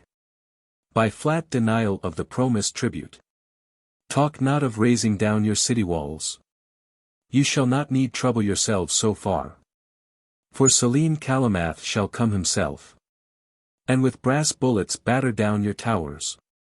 And turn proud Malta to a wilderness. For these intolerable wrongs of yours. And so, farewell. Ferneze. Farewell. Exit Basso. And now, you men of Malta, look about. And let's provide to welcome Calamath. Close your portcullis, charge your basilisks. And, as you profitably take up arms. So now courageously encounter them. For by this answer broken is the league. And naught is to be looked for now but wars. And naught to us more welcome is than wars. Exeunt. Enter Friar Giacomo and Friar Barnardine. Friar Giacomo. O brother, brother, all the nuns are sick. And physic will not help them. They must die. Friar Barnardine. The abbess sent for me to be confessed. Oh, what a sad confession will there be. Friar Giacomo. And so did fair Maria send for me. I'll to her lodging, hereabouts she lies. Exit. Enter Abigail. Friar Barnardine. What, all dead, save only Abigail. Abigail. And I shall die too, for I feel death coming. Where is the friar that conversed with me? Friar Barnardine. Oh, he is gone to see the other nuns. Abigail. I sent for him. But, seeing you are come.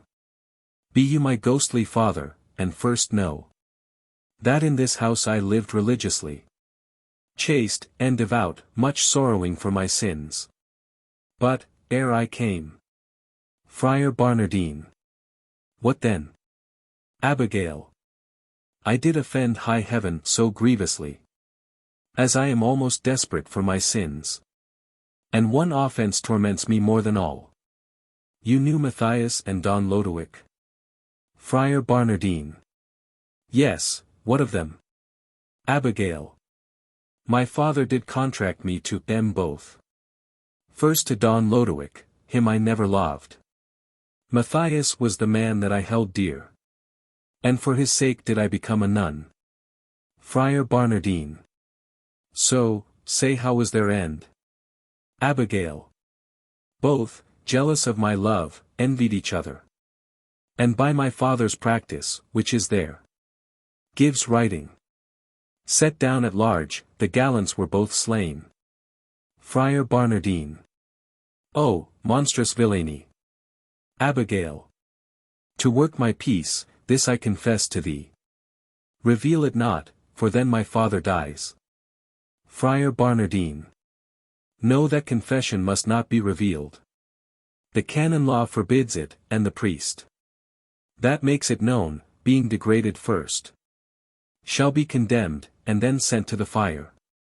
Abigail. So I have heard. Pray, therefore, keep it close. Death seizeth on my heart, ah, gentle friar. Convert my father that he may be saved. And witness that I die a Christian. Dies. Friar Barnardine. I, and a virgin too, that grieves me most.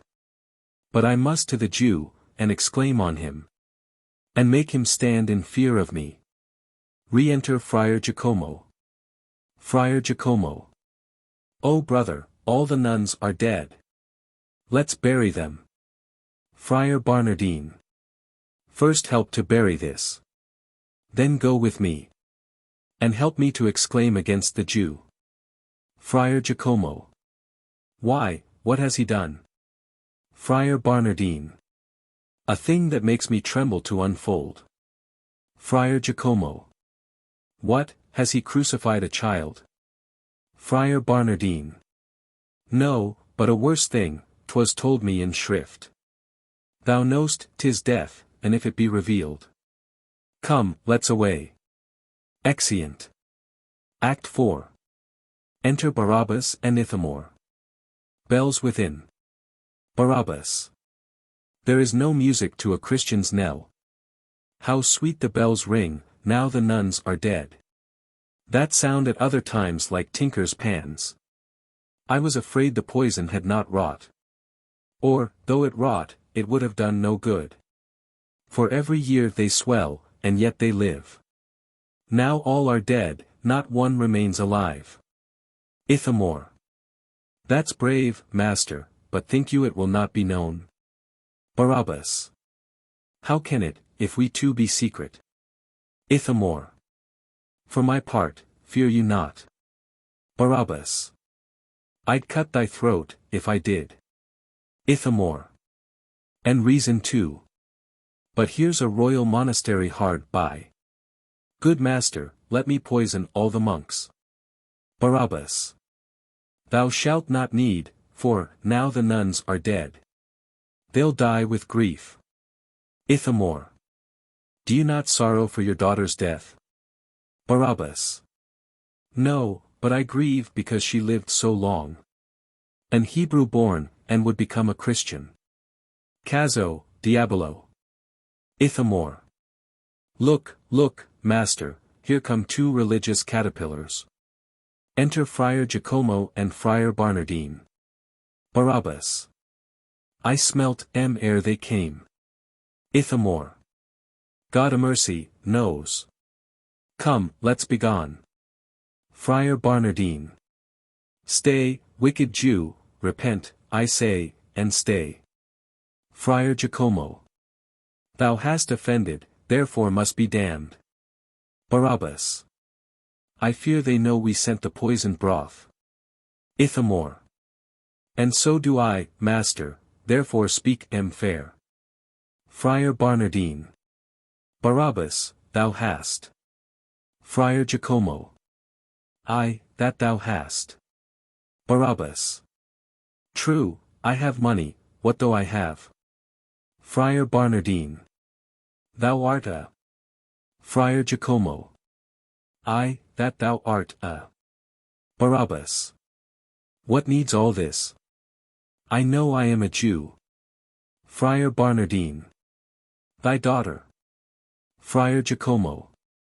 I, thy daughter. Barabas. Oh, speak not of her. Then I die with grief. Friar Barnardine. Remember that. Friar Giacomo. I, remember that.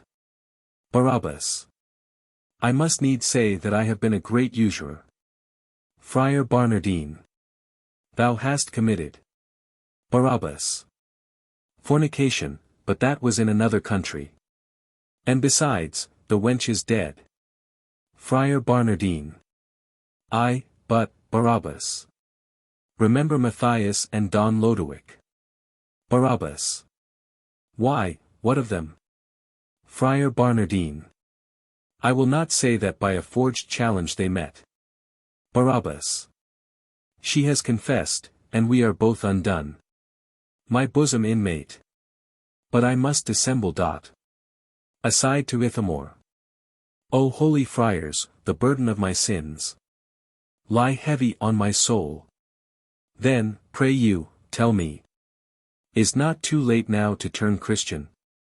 I have been zealous in the Jewish faith. Hard-hearted to the poor, a covetous wretch. That would for lucre's sake have sold my soul. 100 for 100 I have ta'en. And now for store of wealth may I compare with all the Jews in Malta, but what is wealth? I am a Jew, and therefore am I lost. Would penance serve, to atone, for this my sin? I could afford to whip myself to death. Ithamore. And so could I. But penance will not serve. Barabas. To fast, to pray, and wear a shirt of hair. And on my knees creep to Jerusalem. Cellars of wine, and cellars full of wheat. Warehouses stuffed with spices and with drugs. Whole chests of gold in bullion and in coin. Besides, I know not how much weight in pearl. Orient and round, have I within my house. At Alexandria merchandise untold. But yesterday 2 ships went from this town. Their voyage will be worth 10,000 crowns. In Florence, Venice, Antwerp, London, Seville, Frankfurt, Lubeck, Moscow, and where not, have I debts owing. And, in most of these, great sums of money lying in the banco. All this I'll give to some religious house. So I may be baptized, and live therein. Friar Giacomo. O good Barabas, come to our house. Friar Barnardine. Oh, no, good Barabas, come to our house. And, Barabas, you know. Barabas. I know that I have highly sinned. You shall convert me, you shall have all my wealth. Friar Giacomo. O Barabas, their laws are strict. Barabas. I know they are. And I will be with you. Friar Barnardine. They wear no shirts, and they go barefoot too. Barabas. Then 'tis not for me, and I am resolved. You shall confess me, and have all my goods. Friar Giacomo. Good Barabas, come to me. Barabas. You see I answer him, and yet he stays. Rid him away, and go you home with me. Friar Giacomo. I'll be with you tonight. Barabas. Come to my house at 1 o'clock this night. Friar Giacomo. You hear your answer, and you may be gone. Friar Barnardine. Why, go, get you away. Friar Giacomo. I will not go for thee. Friar Barnardine. Not. Then I'll make thee go. Friar Giacomo. How? Dost call me rogue? They fight. Ithamore. Part M, Master, Part M. Barabas. This is mere frailty, brethren, be content. Friar Barnardine, go you with Ithamore. You know my mind, let me alone with him. Friar Giacomo. Why does he go to thy house? Let him be gone. Barabas. I'll give him something, and so stop his mouth. Exit Ithamore with Friar Barnardine. I never heard of any man but he maligned the order of the Jacobins. But do you think that I believe his words? Why, brother, you converted Abigail. And I am bound in charity to requite it. And so I will.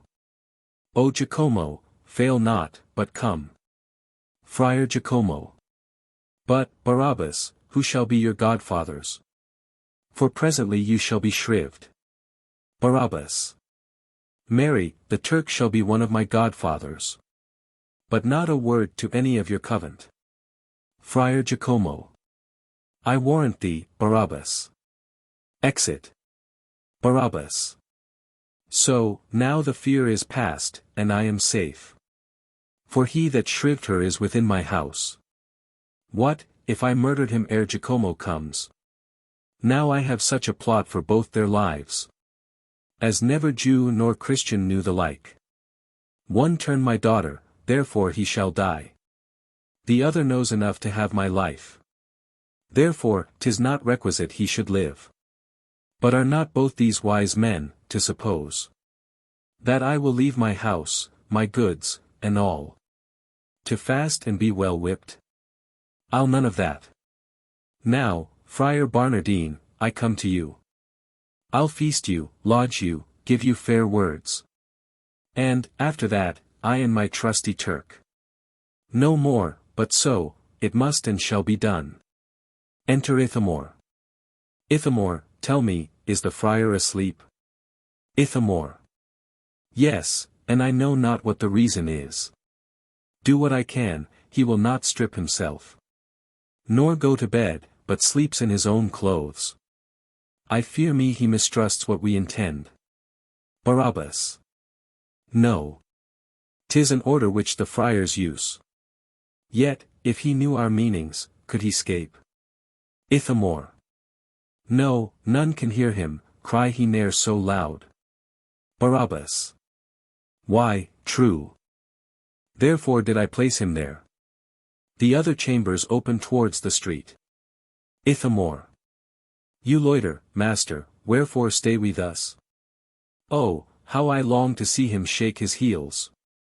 Barabas. Come on, sirrah. Off with your girdle, make a handsome noose dot. Ithamore takes off his girdle, and ties a noose on it. Friar, awake. They put the noose round the friar's neck. Friar Barnardine. What, do you mean to strangle me? Ithamore. Yes, 'cause you used to confess. Barabas. Blame not us, but the proverb, confess and be hanged. Pull hard. Friar Barnardine. What, will you have my life? Barabas. Pull hard, I say. You would have had my goods. Ithamore. Aye, and our lives too, therefore pull amain. They strangle the friar. 'Tis neatly done, sir, here's no print at all. Barabas. Then is it as it should be. Take him up. Ithamore. Nay, master, be ruled by me a little. Takes the body, sets it upright against the wall, and puts a staff in its hand. So, let him lean upon his staff, excellent. He stands as if he were begging of bacon. Barabas. Who would not think but that this friar lived? What time night is now, sweet Ithamore? Ithamore. Towards 1. Barabas. Then will not Giacomo be long from hence. Exeunt. Enter Friar Giacomo. Friar Giacomo. This is the hour wherein I shall proceed. O happy hour, wherein I shall convert an infidel, and bring his gold into our treasury. But soft. Is not this Barnardine? It is. And, understanding I should come this way, stands here purpose, meaning me some wrong, and intercept my going to the Jew. Barnardine. Wilt thou not speak? Thou think'st I see thee not. Away, I'd wish thee, and let me go by. No, wilt thou not? Nay, then, I'll force my way. And, see, a staff stands ready for the purpose. As thou lick'st that, stop me another time. Takes the staff, and strikes down the body. Enter Barabas and Ithamore. Barabas. Why, how now, Giacomo? What hast thou done? Friar Giacomo. Why, stricken him that would have struck at me.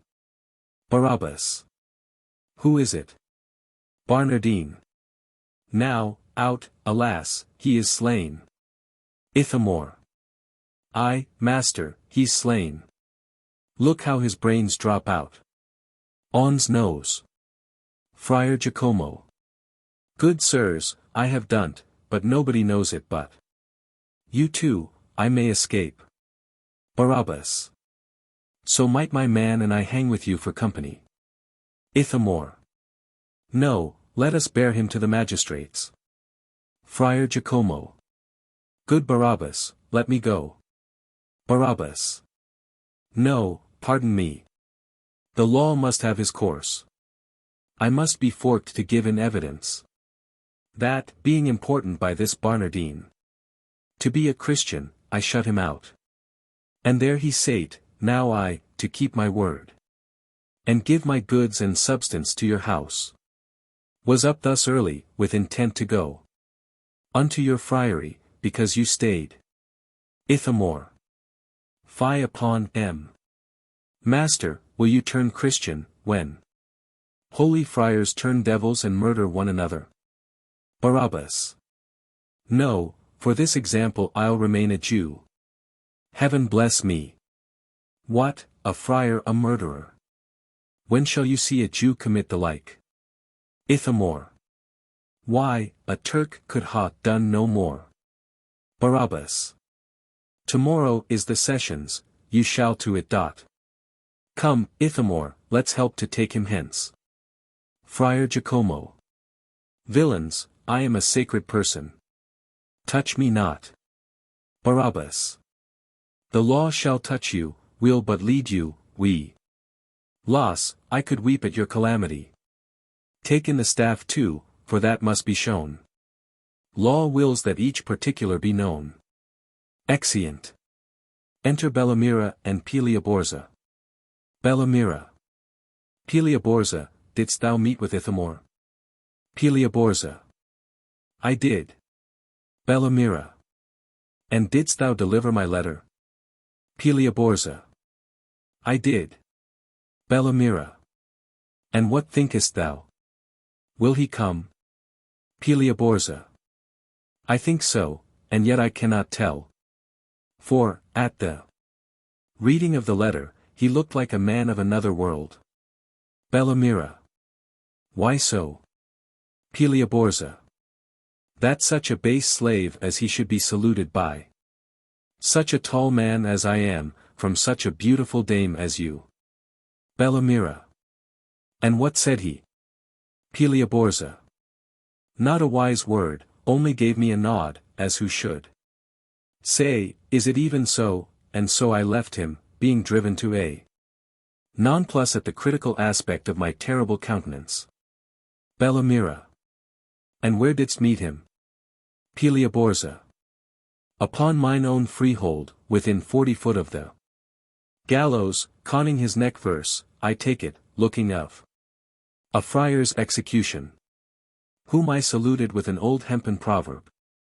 Hodi tibi, cras mihi, and so I left him to the mercy of the hangman, but, the exercise being done, see where he comes. Enter Ithamore. Ithamore. I never knew a man take his death so patiently as this friar. He was ready to leap off ere the halter was about his neck. And, when the hangman had put on his hempen tippet, he made such haste to his prayers, as if he had had another cure to serve. Well, go whither he will, I'll be none of his followers in haste, and, now I think on't, going to the execution, a fellow met me with a mosquitoes like a raven's wing, and a dagger with a hilt like a warming pan. And he gave me a letter from one Madame Bellamira, saluting me in such sort, as if he had meant to make clean my boots with his lips. The effect was, that I should come to her house. I wonder what the reason is. It may be she sees more in me than I can find in myself, for she writes further, that she loves me ever since she saw me, and who would not requite such love? Here's her house. And here she comes, and now would I were gone. I am not worthy to look upon her. Pelioborza. This is the gentleman you writ to. Ithamore. Gentleman. He flouts me. What gentry can be in a poor Turk of 10 pence? I'll be gone. Aside. Bellamira. Is not a sweet-faced youth, Pelia? Ithamore. Again, sweet youth. Aside. Did not you, sir, bring the sweet youth a letter? Pelioborza. I did, sir, and from this gentlewoman, who, as myself and the rest of the family, stand or fall at your service. Bellamira. Though woman's modesty should hail me back, I can withhold no longer. Welcome, sweet love. Ithamore. Now am I clean, or rather foully, out of the way. Aside. Bellamira. Whither so soon? Ithamore. I'll go steal some money from my master to make me handsome. Aside. Pray, pardon me, I must go see a ship discharged. Bellamira. Canst thou be so unkind to leave me thus? Pelioborza. And ye did but know how she loves you, sir. Ithamore. Nay, I care not how much she loves me. Sweet Bellamira, would I had my master's wealth for thy sake. Pelioborza. And you can have it, sir, and if you please. Ithamore. If 'twere above ground, I could, and would have it. But he hides and buries it up, as partridges do their eggs. Under the earth. Pelioborza. And is not possible to find it out? Ithamore. By no means possible. Bellamira. What shall we do with this base villain, then? Aside to Pelioborza. Pelioborza. Let me alone, do but you speak him fair. Aside to her. But you know some secrets of the Jew, which, if they were revealed, would do him harm. Ithamore. Aye, and such as, go to, no more. I'll make him send me half he has, and glad he scapes so too, I'll write unto him, will have money straight. Pelioborza. Send for 100 crowns at least. Ithamore. 10,000 crowns. Writing, Master Barabas. Pelioborza. Write not so submissively, but threatening him. Ithamore. Writing, Sirrah Barabas, send me 100 crowns. Pelioborza. Put in 200 at least. Ithamore. Writing, I charge thee send me 300 by this bearer, and this shall be your warrant, if you do not, no more. But so. Pelioborza. Tell him you will confess. Ithamore. Writing, otherwise I'll confess all. Vanish, and return in a twinkle. Pelioborza. Let me alone, I'll use him in his kind. Ithamore. Hang him, Jew.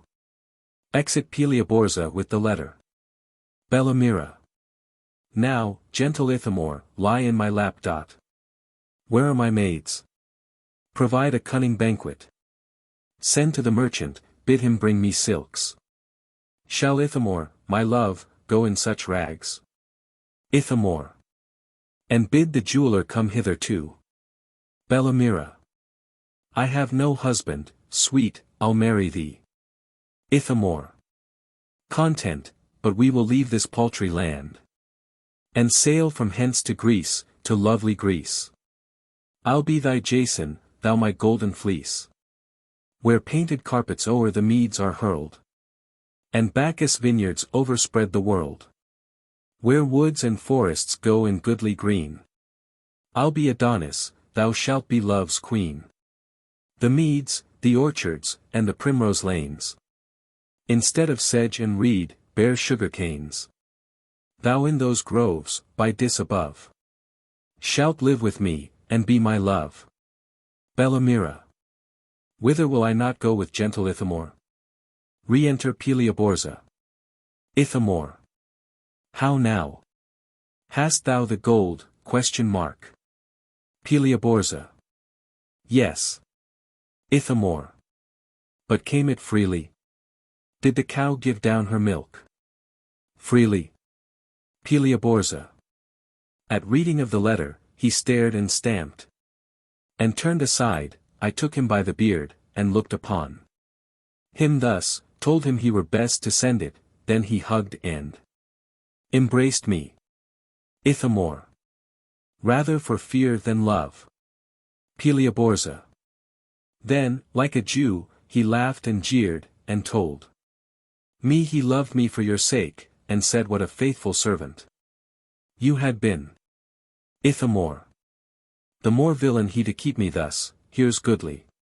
Perel, is there not? Peliaborza. To conclude, he gave me 10 crowns. Delivers the money to Ithamore. Ithamore. But 10. I'll not leave him worth a grey groat. Give me a ream of paper, we'll have a kingdom of gold for't. Peliaborza. Write for 500 crowns. Ithamore. Writing, Sirrah Jew, as you love your life, send me 500 crowns, and give the bearer 100. Tell him I must have't. Peliaborza. I warrant, your worship shall have't. Ithamore. And, if he ask why I demand so much, tell him I scorn to write a line under 100 crowns. Peliaborza. You'd make a rich poet, sir. I am gone. Exit with the letter. Ithamore. Take thou the money, spend it for my sake. Bellamira. 'Tis not thy money, but thyself I weigh. Thus Bellamira esteems of gold. Throws it aside. But thus of thee. Kisses him. Ithamore. That kiss again, she runs division of my lips. What an eye she casts on me. It twinkles like a star. Aside. Bellamira. Come, my dear love, let's in and sleep together. Ithamore. Oh, that 10,000 nights were put in one, that we might sleep 7 years together afore we wake. Bellamira. Come, amorous wag, first banquet, and then sleep. Exeunt. Enter Barabas, reading a letter. Barabas. Barabas, send me 300 crowns. Plain Barabas. Oh, that wicked courtesan. He was not wont to call me Barabas. Or else I will confess. Aye, there it goes. But, if I get him, coup de gorge for that. He sent a shaggy, tattered, staring slave. That, when he speaks, draws out his grisly beard. And winds it twice or thrice about his ear. Whose face has been a grindstone for men's swords. His hands are hacked, some fingers cut quite off. Who, when he speaks, grunts like a hog, and looks like one that is employed in catsery and cross-biting. Such a rogue as is the husband to 100 whores. And I by him must send 300 crowns. Well, my hope is, he will not stay there still. And, when he comes, oh, that he were but here. Enter Peliaborza. Peliaborza. Jew, I must have more gold. Barabas. Why, want'st thou any of thy tale? Peliaborza. No, but 300 will not serve his turn. Barabas. Not serve his turn, sir. Peliaborza. No, sir, and therefore I must have 500 more. Barabas. I'll rather. Peliaborza. Oh, good words, sir, and send it you were best. See. There's his letter. Gives letter. Barabas. Might he not as well come as send? Pray, bid him come. And fetch it, what he writes for you, ye shall have. Straight. Peliaborza. I, and the rest too, or else. Barabas. I must make this villain away, aside. Please you dine with me, sir, and you shall be most heartily poisoned. Aside. Peliaborza. No, God a mercy. Shall I have these crowns? Barabas. I cannot do it, I have lost my keys. Peliaborza. Oh, if that be all, I can pick ope your locks. Barabas. Or climb up to my counting-house window, you know my meaning. Peliaborza. I know enough, and therefore talk not to me of your counting house. The gold. Or no, Jew, it is in my power to hang thee. Barabas. I am betrayed. Aside. 'Tis not 500 crowns that I esteem. I am not moved at that, this angers me. That he, who knows I love him as myself, should write in this imperious vein. Why, sir? You know I have no child, and unto whom should I leave all, but unto Ithamore? Peliaborza. Here's many words, but no crowns, the crowns. Barabas. Commend me to him, sir, most humbly. And unto your good mistress as unknown. Peliaborza. Speak, shall I have, sir? Barabas. Sir, here they are. Gives money. Oh, that I should part with so much gold. Aside. Here, take, fellow, with as good a will as I would see thee hanged. Aside. Oh, love stops my breath. Never loved man's servant as I do Ithamore. Peliaborza. I know it, sir. Barabas. Pray, when, sir, shall I see you at my house? Peliaborza. Soon enough to your cost, sir. Fare you well. Exit. Barabas. Nay, to thine own cost, villain, if thou comest. Was ever Jew tormented as I am? To have a shagrag knave to come, force from me 300 crowns, and then 500 crowns. Well, I must seek a means to rid them all. And presently. For in his villainy he will tell all he knows, and I shall die for't.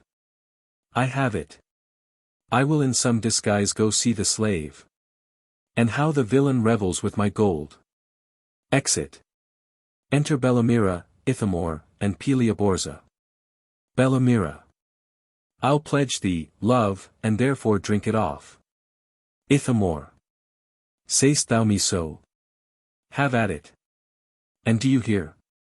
Whispers to her. Bellamira. Go to, it shall be so. Ithamore. Of that condition I will drink it up. Here's to thee. Bellamira. Nay, I'll have all or none. Ithamore.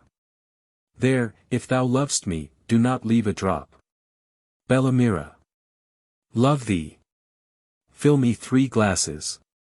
Ithamore. 53 dozen, I'll pledge thee. Peliaborza. Navely spoke, and like a knight at arms. Ithamore. Hey, Rivo Castellano. A man's a man. Bellamira. Now to the Jew. Ithamore. Ha. To the Jew, and send me money he were best. Peliaborza. What wouldst thou do, if he should send thee none? Ithamore. Do nothing, but I know what I know, he's a murderer. Bellamira. I had not thought he had been so brave a man. Ithamore. You knew Mathias and the governor's son, he and I killed both, and yet never touched Peliaborza. Oh, bravely done. Ithamore. I carried the broth that poisoned the nuns, and he and I, snicle hand too fast, strangled a friar. Bellamira. You two alone. Ithamore. We two, and 'twas never known, nor never shall be for me. Peliaborza. This shall with me unto the governor. Aside to Bellamira. Bellamira. And fit it should, but first let's hop more gold. Aside to Peliaborza. Come, gentle Ithamore, lie in my lap. Ithamore.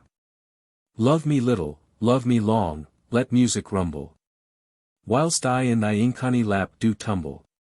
Enter Barabas, disguised as a French musician, with a lute and a nosegay in his hat. Bellamira. A French musician, come, let's hear your skill. Barabas. Must tuna my lute for sound, twang, twang, first. Ithamore. Wilt drink, Frenchman? Here's to thee with a, pox on this drunken hiccup. Barabas. Gramercy, monsieur. Bellamira. Prithee, Peliaborza, bid the fiddler give me the posy in his hat there. Peliaborza. Sirrah, you must give my mistress your posy. Barabas. A votre commandment, madam. Giving nosegay. Bellamira. How sweet, my Ithamore, the flowers smell. Ithamore. Like thy breath, sweetheart, no violet like M. Peliaborza. Faugh. Methinks they stink like a hollyhock. Barabas. So, now I am revenged upon them all. The scent thereof was death, I poisoned it. Aside. Ithamore. Play, fiddler, or I'll cut your cat's guts into chitlins. Barabas. Pardonnez-moi, be no in tune yet, so, now all be in. Ithamore. Give him a crown, and fill me out more wine. Peliaborza. There's 2 crowns for thee, play. Giving money. Barabas. How liberally the villain gives me mine own gold. Aside, and then plays. Peliaborza. Methinks he fingers very well. Barabas. So did you when you stole my gold. Aside. Peliaborza. How swift he runs. Barabas. You run swifter when you threw my gold out of my window. Aside. Bellamira.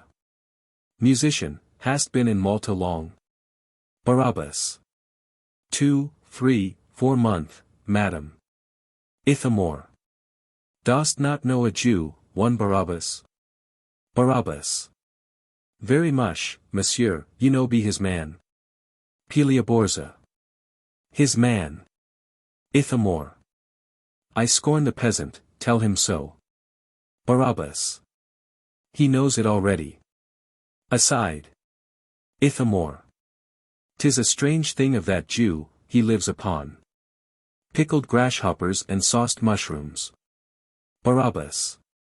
What a slave's this! The governor feeds not as I do. Aside. Ithamore. He never put on clean shirt since he was circumcised. Barabas. O rascal! I change myself twice a day. Aside. Ithamore. The hat he wears, Judas left under the elder when he hanged himself. Barabas. 'Twas sent me for a present from the great Cham. Aside. Peliaborza. A nasty slave he is. Whither now, fiddler? Barabas. Pardonnez-moi, monsieur, me be no well. Peliaborza. Farewell, fiddler, exit Barabas. 1 letter more. To the Jew. Bellamira. Prithee, sweet love, 1 more, and write it sharp. Ithamore. No, I'll send by word of mouth now. Bid him deliver thee 1,000 crowns, by the same token. That the nuns loved rice, that Friar Barnardine slept in his own clothes, any of them will do it. Peliaborza. Let me alone to urge it, now I know the meaning. Ithamore. The meaning has a meaning. Come, let's in. To undo a Jew is charity, and not sin. Exeunt. Act V. Enter Ferneze, knights, Martin del Bosco, and officers. Ferneze. Now, gentlemen, betake you to your arms. And see that Malta be well fortified. And it behoves you to be resolute. For Calamath, having hovered here so long, will win the town, or die before the walls. First Knight. And die he shall. For we will never yield. Enter Bellamira and Peliaborza. Bellamira. Oh, bring us to the governor. Ferneze. Away with her. She is a courtesan. Bellamira. Whatever I am, yet, governor, hear me speak. I bring thee news by whom thy son was slain. Mathias did it not, it was the Jew Pelioborza, who, besides the slaughter of these gentlemen, poisoned his own daughter and the nuns, strangled a friar, and I know not what mischief beside. Ferneze. Had we but proof of this. Bellamira. Strong proof, my lord, his man's now at my lodging. That was his agent, he'll confess it all. Ferneze. Go fetch him straight, exeunt officers. I always feared that Jew. Re-enter officers with Barabas and Ithamore. Barabas. I'll go alone. Dogs, do not hail me thus. Ithamore. Nor me neither, I cannot outrun you, constable. Oh, my belly. Barabas. 1 dram of powder more had made all sure. What a damned slave was I. Aside. Ferneze. Make fires, heat irons, let the rack be fetched. First night. Nay, stay, my lord, maybe he will confess. Barabas. Confess. What mean you, lords? Who should confess? Ferneze. Thou and thy Turk, 'twas that slew my son. Ithamore. Guilty, my lord, I confess. Your son and Mathias were both contracted unto Abigail, he forged a counterfeit. Challenge. Barabas. Who carried that challenge? Ithamore. I carried it, I confess, but who writ it? Mary, even he that strangled Barnardine, poisoned the nuns and his own daughter. Ferneze. Away with him. His sight is death to me. Barabas. For what, you men of Malta? Hear me speak. She is a courtesan, and he a thief. And he my bondman, let me have law. For none of this can prejudice my life. Ferneze. Once more, away with him, you shall have law. Barabas. Devils, do your worst, live in spite of you. Aside. As these have spoke, so be it to their souls. I hope the poisoned flowers will work anon. Aside. Exeunt officers with Barabas and Ithamore, Bellamira. And Pelioborza. Enter Catherine. Catherine. Was my Mathias murdered by the Jew? Ferneze, 'twas thy son that murdered him. Ferneze. Be patient, gentle madam, it was he. He forged the daring challenge made them fight. Catherine. Where is the Jew? Where is that murderer? Ferneze. In prison, till the law has passed on him. Re-enter first officer. First officer. My lord, the courtesan and her man are dead. So is the Turk and Barabas the Jew. Ferneze. Dead. First officer. Dead, my lord, and here they bring his body. Martin del Bosco. This sudden death of his is very strange. Re-enter officers, carrying Barabas as dead. Ferneze. Wonder not at it, sir, the heavens are just. Their deaths were like their lives, then think not of them. Since they are dead, let them be buried.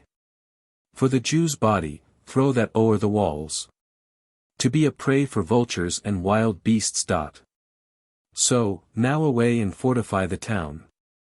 Exeunt all, leaving Barabas on the floor. Barabas. Rising, what, all alone? Well fare, sleepy drink. I'll be revenged on this accursed town. For by my means Calamath shall enter in. I'll help to slay their children and their wives. To fire the churches, pull their houses down. Take my goods too, and seize upon my lands. I hope to see the governor a slave. And, rowing in a galley, whipped to death. Enter Calamath, Bassos, and Turks. Calamath. Whom have we there? A spy? Barabas. Yes, my good lord, one that can spy a place where you may enter, and surprise the town. My name is Barabas, I am a Jew. Calamath. Art thou that Jew whose goods we heard were sold for tribute money? Barabas. The very same, my lord. And since that time they have hired a slave, my man, to accuse me of 1,000 villainies. I was imprisoned, but scap, their hands. Calamath. Didst break prison? Barabas. No, no. I drank of poppy and cold mandrake juice. And being asleep, belike they thought me dead. And threw me o'er the walls, so, or how else? The Jew is here, and rests at your command. Calamath. 'Twas bravely done, but tell me, Barabas.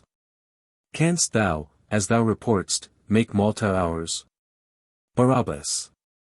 Fear not, my lord. For here, against the trench, the rock is hollow, and of purpose digged, to make a passage for the running streams and common channels of the city. Now, whilst you give assault unto the walls, I'll lead 500 soldiers through the vault, and rise with them the middle of the town. Open the gates for you to enter in.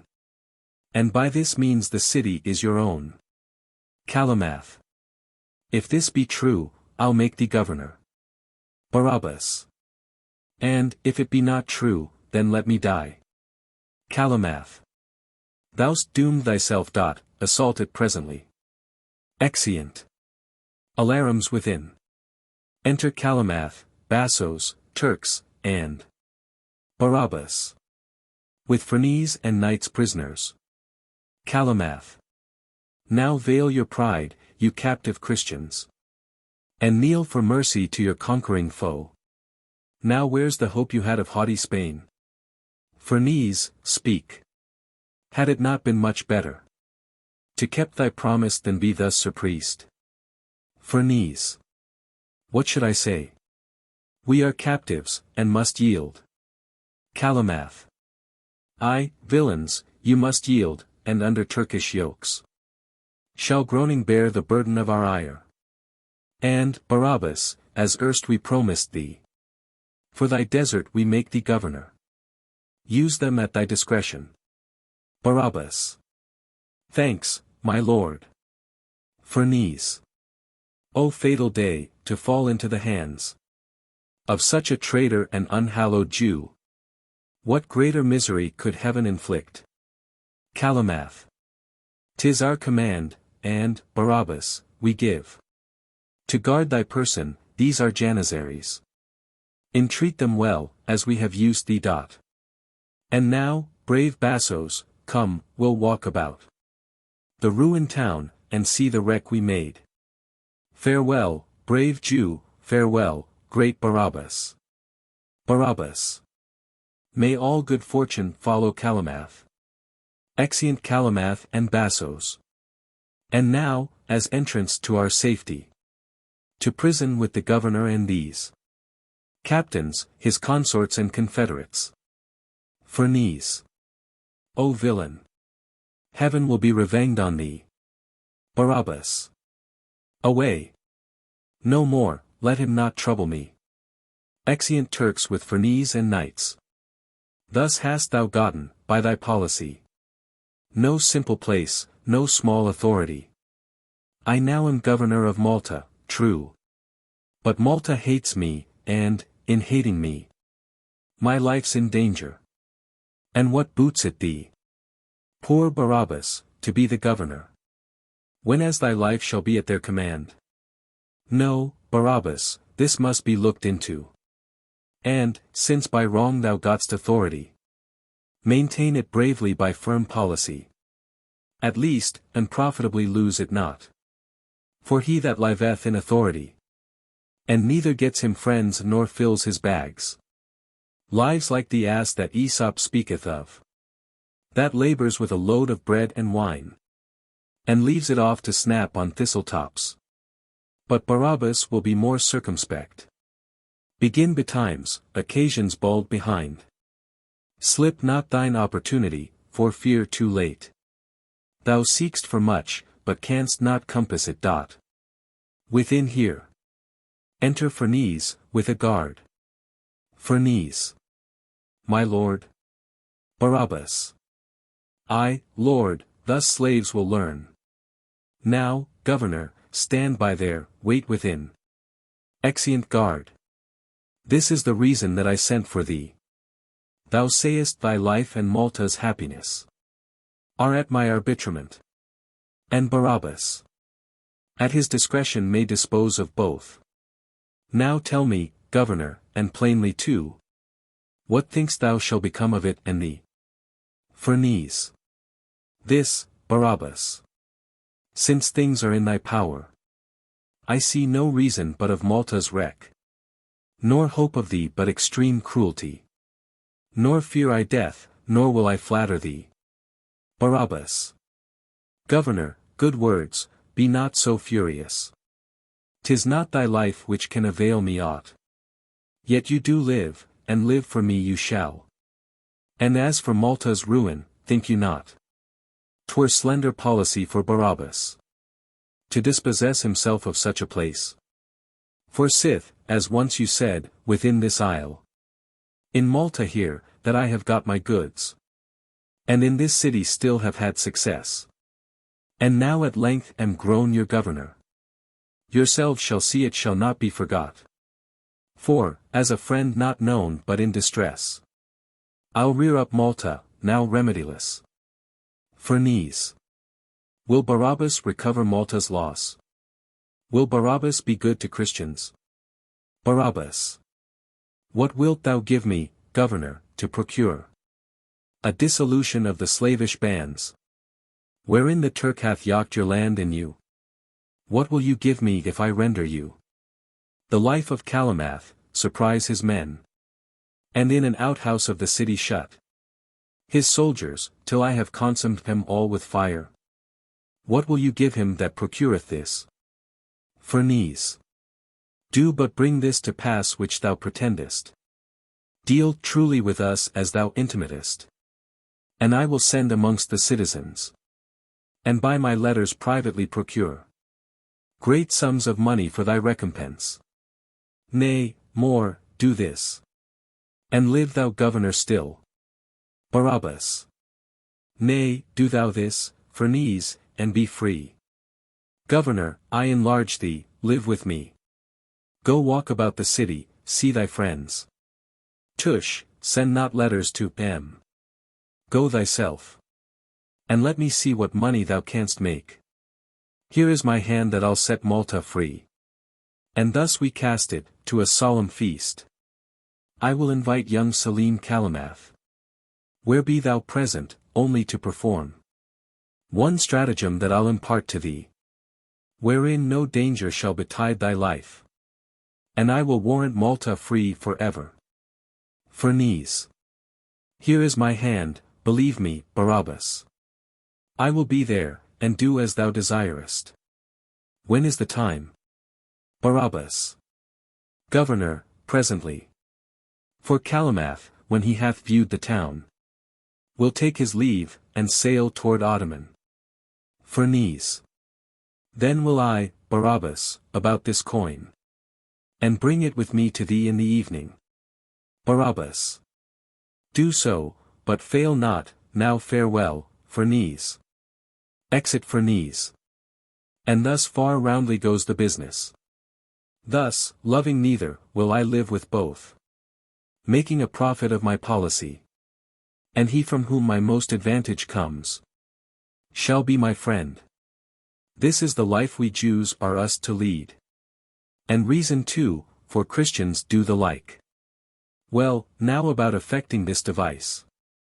First, to surprise great Selim's soldiers. And then to make provision for the feast, that at one instant all things may be done. My policy detests prevention. To what event my secret purpose drives, I know, and they shall witness with their lives. Exeunt. Enter Calamath and Bassos. Calamath. Thus have we viewed the city, seen the sack, and caused the ruins to be new repaired, which with our bombards shot and basilisk, we rent in sunder at our entry. And, now I see the situation, and how secure this conquered island stands, environed with the Mediterranean Sea, strong countermand with other petty isles, and, toward Calabria, backed by Sicily, where Syracusan Dionysius reigned, two lofty turrets that command the town. I wonder how it could be conquered thus. Enter a messenger. Messenger. From Barabas, Malta's governor, I bring a message unto mighty Calamath. Hearing his sovereign was bound for sea, to sail to Turkey, to great Ottoman. He humbly would entreat your majesty to come and see his homely citadel, and banquet with him ere thou leavest the isle. Calamath. To banquet with him in his citadel. I fear me, messenger, to feast my train within a town of war so lately pillagged, will be too costly and too troublesome. Yet would I gladly visit Barabas, for well has Barabas deserved of us. Messenger. Salim, for that, thus saith the governor, that he hath in his store a pearl so big, so precious, and withal so orient, as, be it valued but indifferently, the price thereof will serve to entertain Salim and all his soldiers for a month. Therefore he humbly would entreat your highness not to depart till he has feasted you. Calamath. I cannot feast my men in Malta walls, except he place his tables in the streets. Messenger.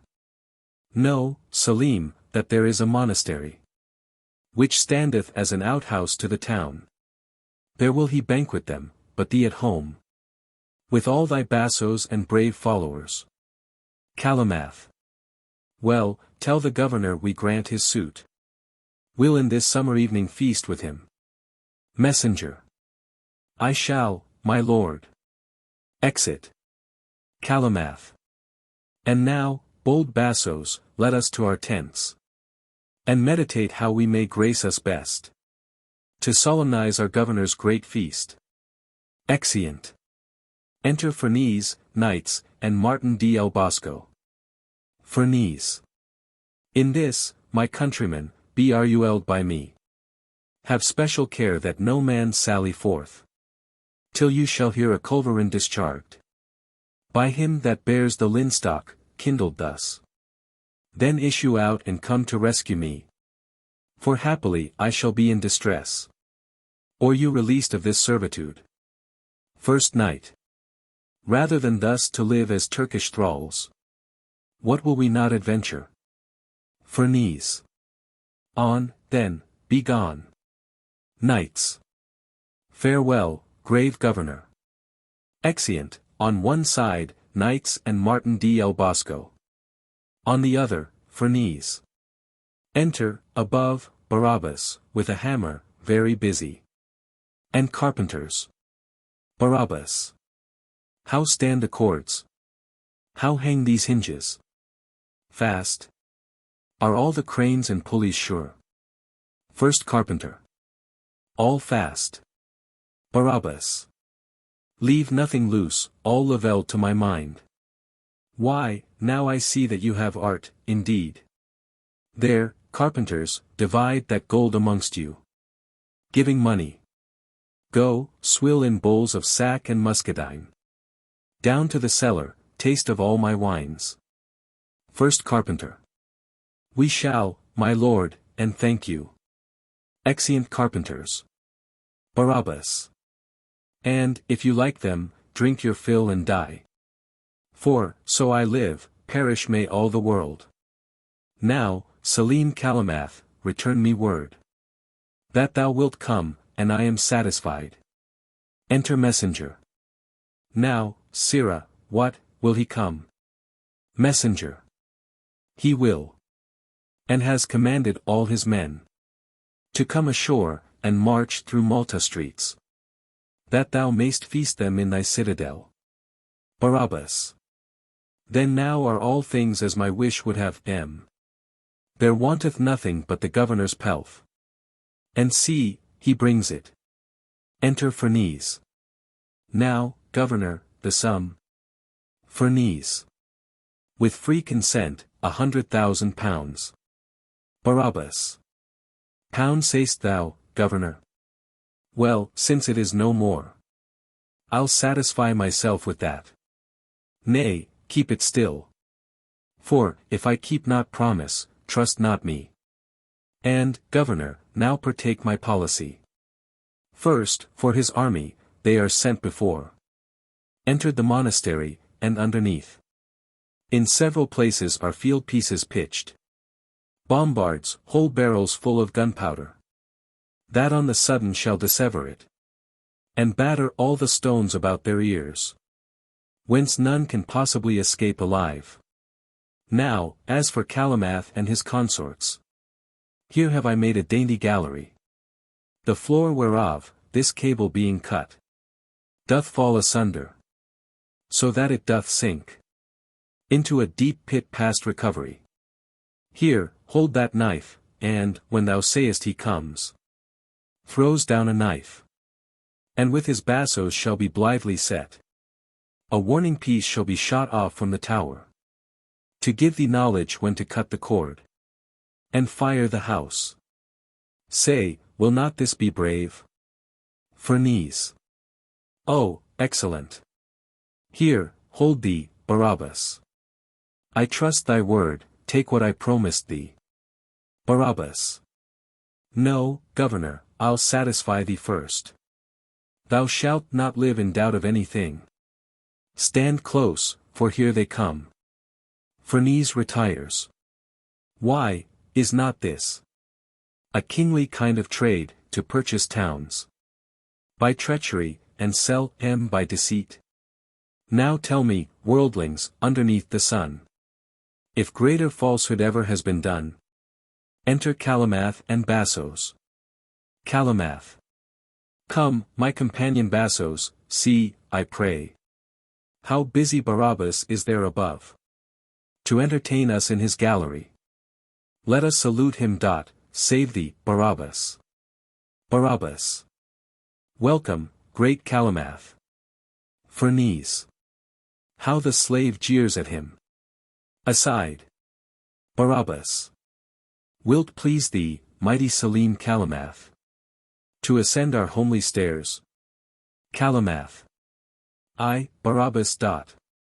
Come, bassoes, ascend. Ferneze. Coming forward, stay, Calamath. For I will shew thee greater courtesy than Barabas would have afforded thee. Night. Within, sound a charge there. A charge sounded within, Ferneze cuts the cord. The floor of the gallery gives way, and Barabas falls into a cauldron, placed in a pit. Enter knights and Martin del Bosco. Calamath. How now? What means this? Barabas. Help, help me, Christians, help. Ferneze. See, Calamath. This was devised for thee. Calamath. Treason, treason. Bassoes, fly. Ferneze. No, Selim, do not fly. See his end first, and fly then if thou canst. Barabas. Oh, help me, Selim. Help me, Christians. Governor, why stand you all so pitiless? Ferneze. Should I in pity of thy plaints or thee? Accursed Barabas, base Jew, relent. No, thus I'll see thy treachery repaid. But wish thou hadst behaved thee otherwise. Barabas. You will not help me, then? Ferneze. No, villain, no. Barabas.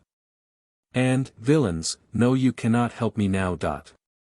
Then, Barabas, breathe forth thy latest fate. And in the fury of thy torment strive to end thy life with resolution. No, governor, 'twas I that slew thy son. I framed the challenge that did make them meet. No, Calamath, I aimed thy overthrow. And, had I but escaped this stratagem, I would have brought confusion on you all. Damned Christian dogs. And Turkish infidels. But now begins the extremity of heat. To pinch me with intolerable pangs. Die, life. Fly, soul. Tongue, curse thy fill, and die. Dies. Calamath. Tell me, you Christians, what doth this portend? Ferneze. This train he laid to have entrapped thy life. Now, Salim, note the unhallowed deeds of Jews. Thus he determined to have handled thee. But I have rather chose to save thy life. Calamath. Was this the banquet he prepared for us? Let's hence, lest further mischief be pretended. Ferneze. Nay, Salim, stay. For, since we have thee here, we will not let thee part so suddenly. Besides, if we should let thee go, all's one. For with thy galleys couldst thou not get hence, without fresh men to rig and furnish them. Calamath. Tush, governor, take thou no care for that. My men are all aboard, and do attend my coming there by this. Ferneze. Why, heardst thou not the trumpet sound a charge? Calamath. Yes, what of that? Ferneze. Why, then the house was furred, blown up, and all thy soldiers massacred. Calamath. Oh, monstrous treason. Ferneze. A Jew's courtesy. For he that did by treason work our fall, by treason hath delivered thee to us. No, therefore, till thy father hath made good the ruins done to Malta and to us, thou canst not part, for Malta shall be freed, or Salim ne'er return to Ottoman. Calamath. Nay, rather, Christians, let me go to Turkey, in person there to mediate your peace. To keep me here will not advantage you. Ferneze. Content thee, Calamath, here thou must stay, and live in Malta prisoner. For come all the world to rescue thee, so will we guard us now. As sooner shall they drink the ocean dry, than conquer Malta, or endanger us. So, march away, and let due praise be given, neither to fate nor fortune, but to heaven. Exeunt. Footnotes. 1. Heywood dedicates the first part of the Iron Age, printed 1632, to my worthy and much respected friend, Mr. Thomas Hammond, of Gray's Inn, Esquire. 2. Though Heywood, the well-known dramatist. 3.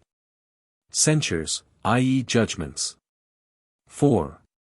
Bin, i.e. bin. 5. Best of Poets, Marlowe. Marg. Note in Old Edition. 6. Best of Actors, Allen. Marg. Note in Old. Ed. Any account of the celebrated actor, Edward Allen, the founder of Dulwich College, would be superfluous here. 7.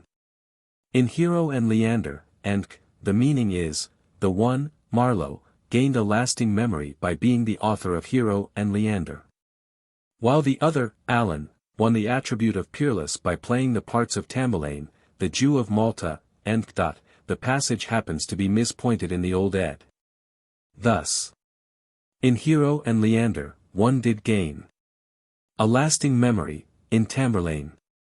This Jew, with others many, other one, and hence Mr. Collier, in his Hist.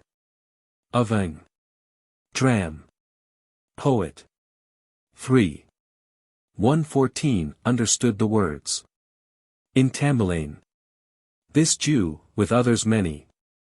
As applying to Marlowe, he afterwards, however, in his Memoirs of Allen, page 9, suspected that the punctuation of the old edition might be wrong, which it doubtless is.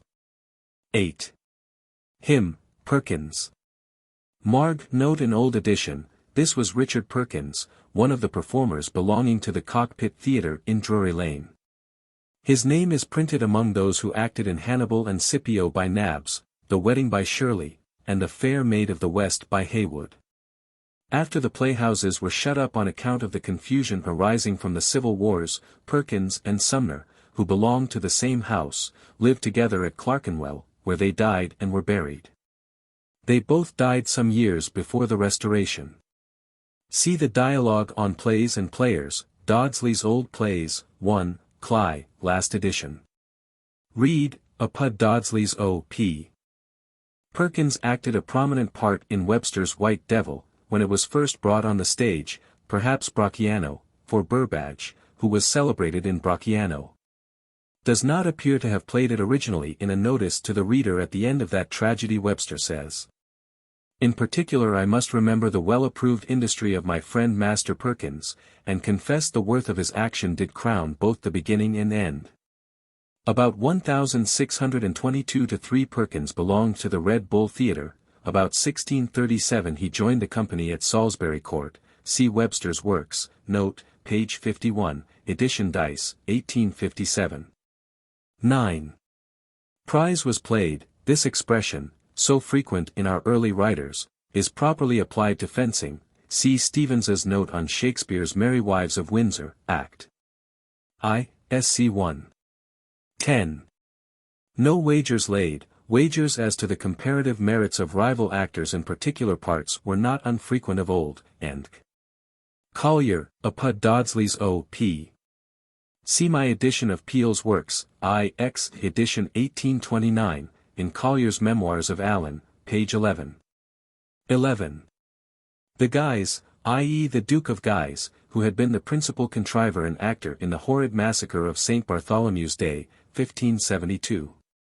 He met with his deserved fate, being assassinated, by order of the French king, in 1588. Read, Apud Dodsley's O.P. and see our author's massacre at Paris. 12. Empery, Old Edition, Empire. 13.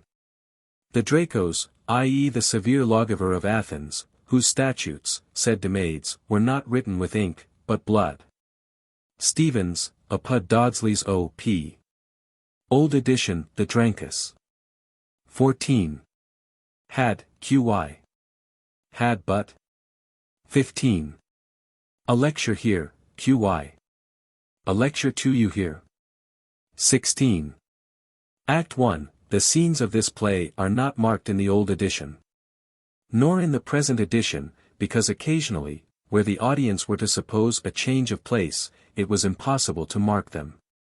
17. Samnites, Old Edition, Semintes. 18. Silverlings, when Stevens, Apud Dodsley's O.P. called this, a diminutive, to express the Jews' contempt of a metal inferior in value to gold, he did not know that the word occurs in Scripture, 1,000 vines at 1,000 salvrlngs. Isaiah, 7. 23. Old Edition, Silurabings. 19. Tell, i.e. count. 20. Seld seen, i.e. seldom seen. 21. Into what corner peers my halcyon's bill? It was anciently believed that this bird, the kingfisher, if hung up, would vary with the wind, and by that means shew from what quarter it blew. Stevens, Apud Dodsley's O.P. who refers to the note on the following passage of Shakespeare's King Lear, Act 2. Sc. 2. Renig, affirm, and turn their halcyon beaks. With every gale and vary of their masters, and 22. Custom them, i.e. enter the goods they contain at the custom house. Stevens, Apud Dodsley's O.P. 23. But, Old Edition, by. 24. Fraught, i.e. freight. 25. Scambled, i.e. scrambled. Coles gives in his dict. To scamble, certatum eripere. And afterwards renders, to scramble, by the very same Latin words. 26. Enter 3 Jews, a change of scene is supposed here, to a street or to the exchange. 27. Fond, i.e. foolish. 28. Aside, Mr. Collier, apud Dodsley's O.P. Mistaking the purport of this stage direction, which, of course, applies only to the words, unto myself, proposed an alteration of the text. 29. Barabas. Farewell, Zareth, and, old edition, U. Doe so, farewell Zareth, and. But, do so, is evidently a stage direction which has crept into the text, and which was intended to signify that the Jews do, take their leaves, of Barabas. Here the old edition has no exeunt. 30. Turk has, so the editor of 1826. Old ed. Turk's haw, but see what follows. 31. Ego mihimit sum semper proximus, the words of Terence are, proximus sum ego met mihi. Andrea, 4. 1, 12. 32. Exit, the scene is now supposed to be changed to the interior of the council house. 33. Bassos, i.e. bashaws. 34. Governor, old edition, governors, here, and several times after in this scene. 35. Calamath. Stand all aside, and the governor and the Maltese knights here consult apart, while Calamath gives these directions. Collier, apud Dodsley's O.P. 36. Happily, i.e. haply. 37. Officer, old edition, reader. 38. Denies, i.e. refuses. 39. Convertite, i.e. convert, as in Shakespeare's King John, Act v. Sc. 1. Stevens, apud Dodsley's O.P. 40. Then will take, and, in the old edition this line forms a portion of the preceding speech. 41. Ecstasy, equivalent here to, violent emotion. The word was anciently used to signify some degree of alienation of mind. Collier, apud Dodsley's O.P. 42. Exeunt 3 Jews, on their departure, the scene is supposed to be changed to a street near the house of Barabas. 43. Reduce, if the right reading, is equivalent to, repair. But qy. Redress. 44. Fond, i.e. foolish. Read, apud Dodsley's O.P. 45. Portagues, Portuguese gold coins, so called. 46. Sect, i.e. sex. Sect and sex were, in our ancient dramatic writers, used synonymously. Read, apud Dodsley's O.P. 47. Enter Friar Giacomo, and Old edition, enter 3 friars and 2 nuns, but assuredly only 2 friars figure in this play. 48. Ab, in the old edition the prefix to this speech is 1 nun, and to the next speech but 1 nun. That both speeches belong to the abbess is quite evident. 49. Sometimes, equivalent here, as frequently in our early writers, to sometime. 50. Forgive me, old edition, gue me. 51. Thus, after this word the old ed. Has, to signify, perhaps, the motion which Barabas was to make here with his hand. 52. Forget not, qy. Forget it not. 53. Enter Barabas, with a light, the scene is now before the house of Barabas, which has been turned into a nunnery. 54. Thus, like the sad presaging raven, that tolls the sick man's passport in her hollow beak Mr. Collier, hist. Avang. Dram. Poet. 3, 136, remarks that these lines are cited, with some variation, and from memory, as the present play was not printed till 1633, in an epigram on T. Delony, in Gilpin's Skyalethea or the Shadow of Truth, 1598. Like to the fatal ominous raven, which tolls the sick man's dirge within his hollow beak. So every paper-clothed post in pools. To thee, Delony, morningly doth speak, and 55. Of, i.e. on. 56. Wake, old edition, walk. 57. Bueno para todos mi ganado no era, old edition, burn para todos, my ganado no 58. But stay, what star shines yonder in the east, and Shakespeare, it would seem, recollected this passage, when he wrote. But, soft! What light through yonder window breaks? It is the east, and Juliet is the sun. Romeo and Juliet, Act 2. SC 2. 59. Hermoso placer de los dineros, old ed. Hermoso pyre, de les dinerch. 60. Enter Ferneze, and the scene is the interior of the council house. 61. Entreat, i.e. treat. 62. Veiled not, i.e. did not strike or lower our flags. Stevens, apud Dodsley's O.P. 63. Turkish, old edition, Spanish. 64. Luft and tact, old edition, left, and took. 65. Stated, i.e. estate, established, stationed. 66. Enter officers, and, the scene being the marketplace. 67.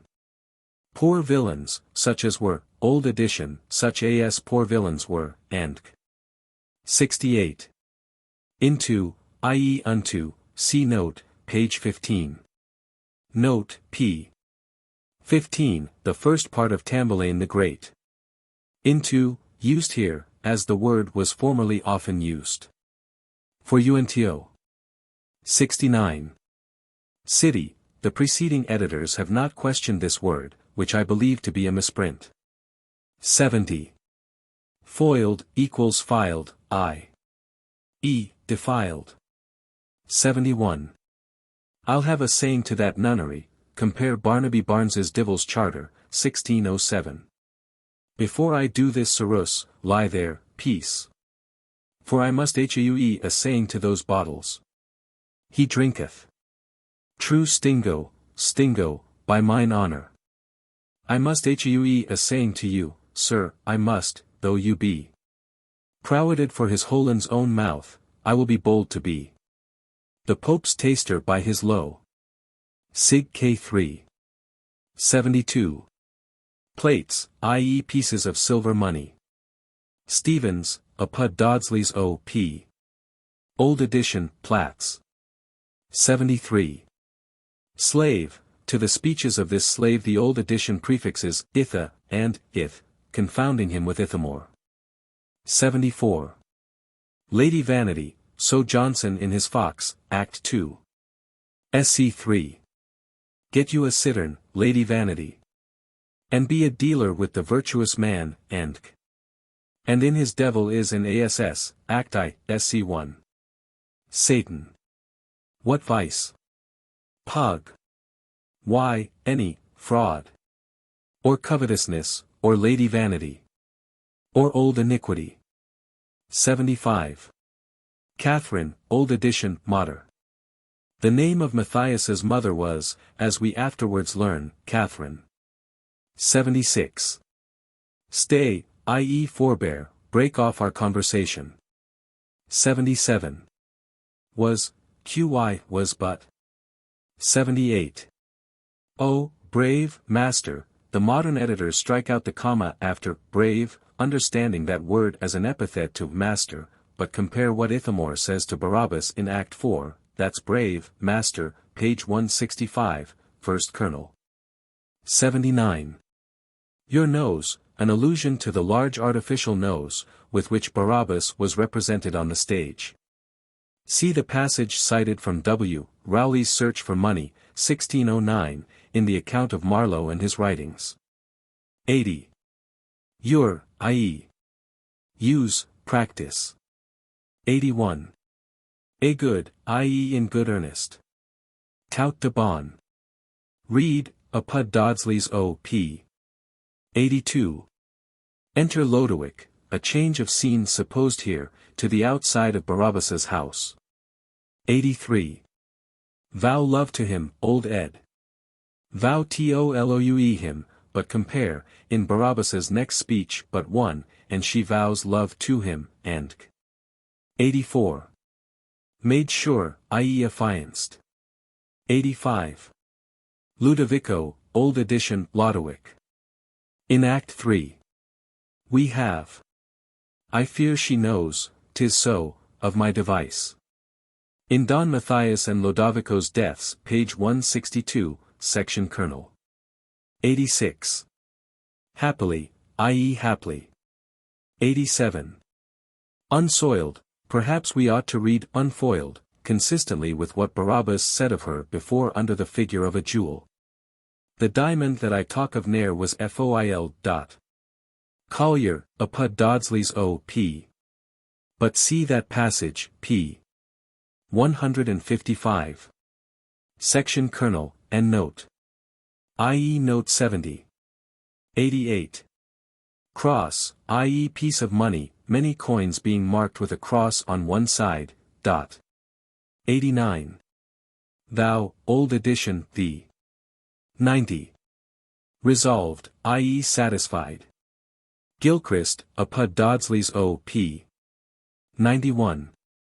Enter Bellamira, she appears, we may suppose, in a veranda or open portico of her house, that the scene is not the interior of the house, is proved by what follows.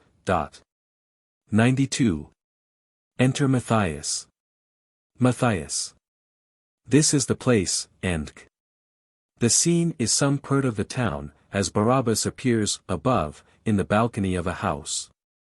He stood, of course, on what was termed the upper stage. Old Edition thus. Enter Mathias. Math. This is the place, now Abigail shall see whether Mathias holds her dear or no. Enter Lodo. Reading. Math. What, dares the villain write in such base terms? Laud. I did it, and revenge it if thou darest. 93.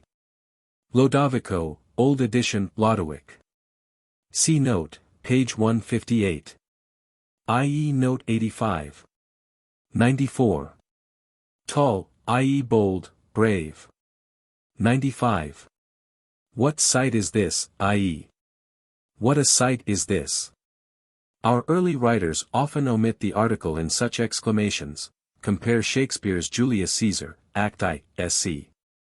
3, where Casca says, Cassius, what night is this?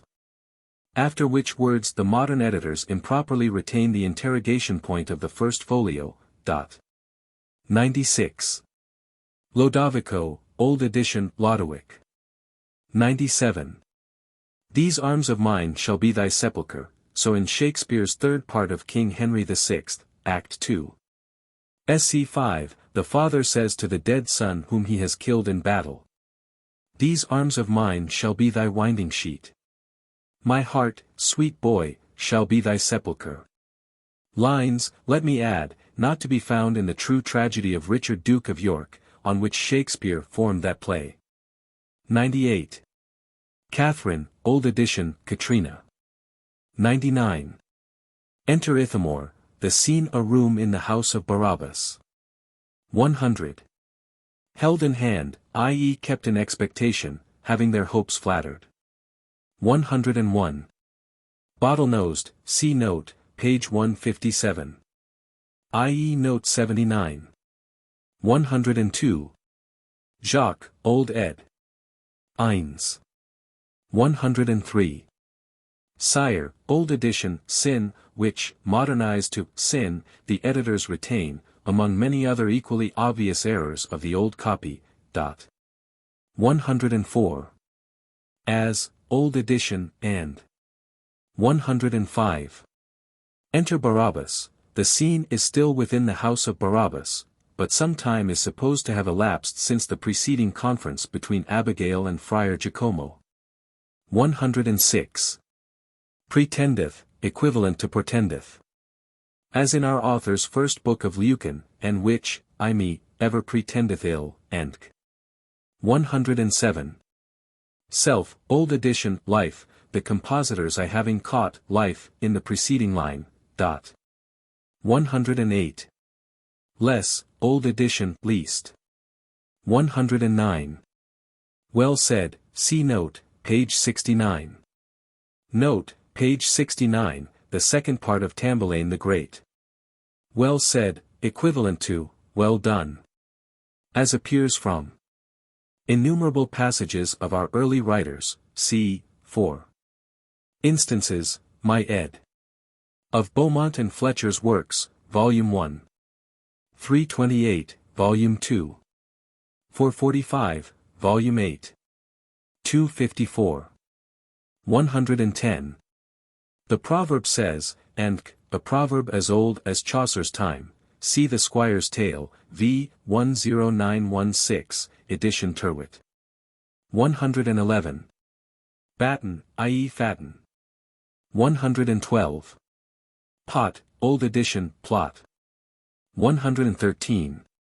Thou shalt have broth by the eye, perhaps he means, thou shalt see how the broth that is designed for thee is made, that no mischievous ingredients enter its composition. The passage is, however, obscure. Stevens, Apud Dodsley's O.P. By the eye, seems to be equivalent to, in abundance. Compare the Creed of Piers Plowman. Grey Greta Head Quens. With gold by the Agan. v. 167, ed. Wright, who has no note on the expression, and Beaumont and Fletcher's Knight of the Burning Pestle, Act 2. Sc 2, here's money in gold by Thi, my boy. In Fletcher's Beggar's Bush, Act 3. Sc. 1, we find, come, English beer, hostess, English beer by the belly. 114. In few, i.e. in a few words, in short. 115. Heben, i.e. ebony, which was formerly supposed to be a deadly poison. 116. Enter Ferneze, and the scene is the interior of the council house. 117. Basso, old edition, Bashaz, the printer having added an S by mistake, and in the preceding stage direction, and in the fifth speech of this scene, Bashaw, but in an earlier scene, cp. 148, first Colonel, we have Bassos, and see our author's Tamburlaine, Passim. From page 148, this play. Enter Ferneze, governor of Malta, knights, and officers. Met by Calamath, and Bassos of the Turk. 118. The resistless banks, i.e. the banks not able to resist. 119. Basilisks, see note, page 25. Note, page 25, the first part of Tamburlaine the Great. Basilisks, pieces of ordnance so called. They were of immense size, see Dow's Illust. Of Shakespeare, I. 425. 120. Enter Friar Giacomo, and, scene, the interior of the nunnery. 121. Conversed with me, she alludes to her conversation with Giacomo, page 162, section col. Page 162, second column, this play. Abigail. Welcome, grave friar. Ithamore, be gone. Exit Ithamore. No, holy sir, I am bold to solicit thee. Friar Giacomo. Wherein? 122. Envied, i.e. hated. 123. Practice, i.e. artful contrivance, stratagem. 124. Crucified a child, a crime with which the Jews were often charged. Tovey, in his Anglia Judaica, has given the several instances which are upon record of these charges against the Jews. Which he observes they were never accused of, but at such times as the king was manifestly in great want of money. Read, Apud Dodsley's O.P. 125. Enter Barabas, and, Sena Street. 126. 2. which the editor of 1826 deliberately altered to like, means, compared to, in comparison of. 127. Cazo, Old Edition, Catho. See Florio's World of Words, Italy and England, Dictionary. Edition 1598, in v. A petty oath, a cant exclamation, generally expressive, among the Italian populace, who have it constantly in their mouth, of defiance or contempt. Gifford's Note on Johnson's Works, 2. 48. 128. Nose, see note, page 157. i.e. note 79. 129. Inmate, Old Edition, Inmates.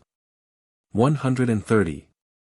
The burden of my sins lie heavy, and one of the modern editors altered lie to lies, but examples of similar phraseology, of a nominative singular followed by a plural verb when a plural genitive intervenes, are common in our early writers.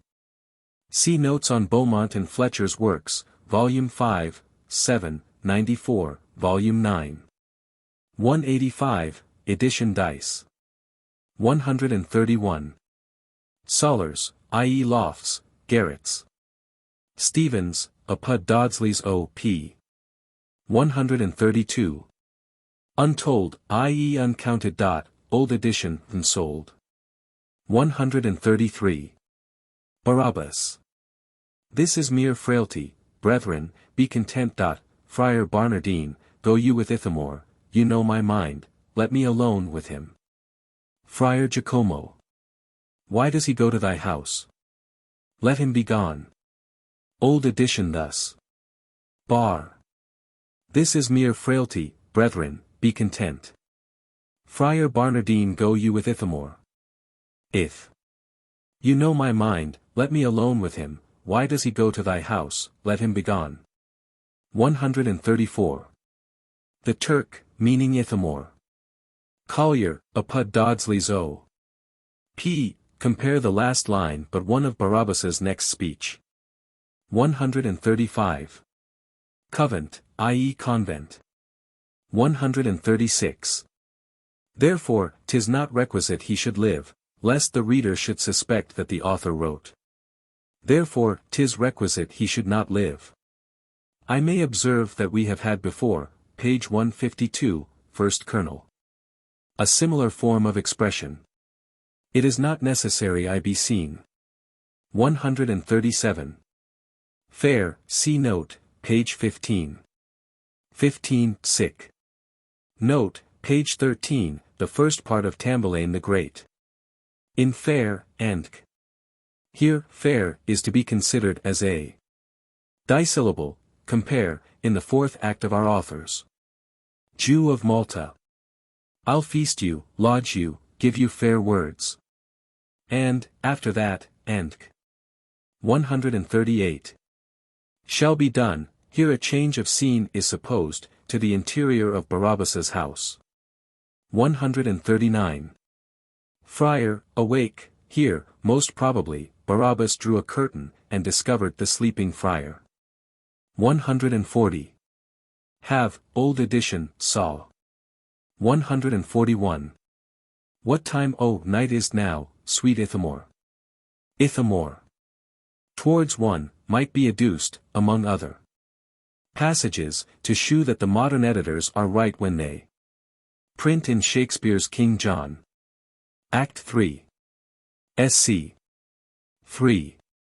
If the midnight bell did, with his iron tongue and brazen mouth, sound one into the drowsy ear of night, and 142. Enter Friar Jacomo. The scene is now before Barabas's house, the audience having had to suppose that the body of Barnardine, which Ithamore had set upright, was standing outside the door. 143. Proceed, seems to be used here as equivalent to succeed. 144. Ons, i.e. of his. 145. Enter Bellamira, and the scene, as in page 160, a veranda or open portico of Bellamira's house. Page 160, this play. Enter Bellamira. 91. Bellamira. Since this town was besieged, etc. 146. Tall, which our early dramatists generally use in the sense of bold, brave, see note, page 161, i.e. note 94, is here perhaps equivalent to handsome. Tall or Semeli. Prompt. PRV. Edition 1499. 147. Neck verse, i.e. the verse, generally the beginning of the 51st Psalm, Miserere mei, and read by a criminal to entitle him to benefit of clergy. 148. Of, i.e. on. 149. Exercise, i.e. sermon, preaching. 150.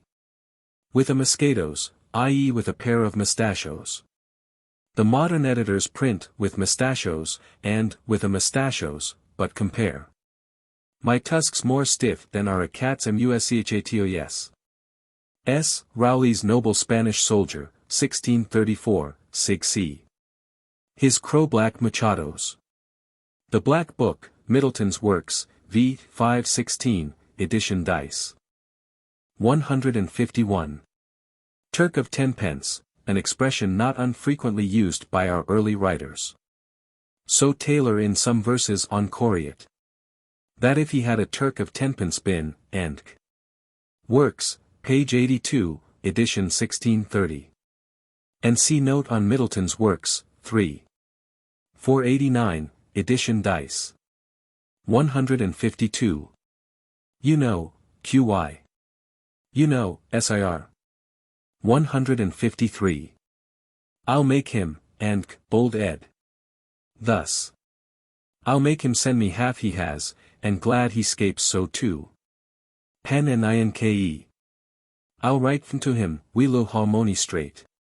There can be no doubt that the words, pen and ink, were a direction to the property man to have those articles on the stage. 154.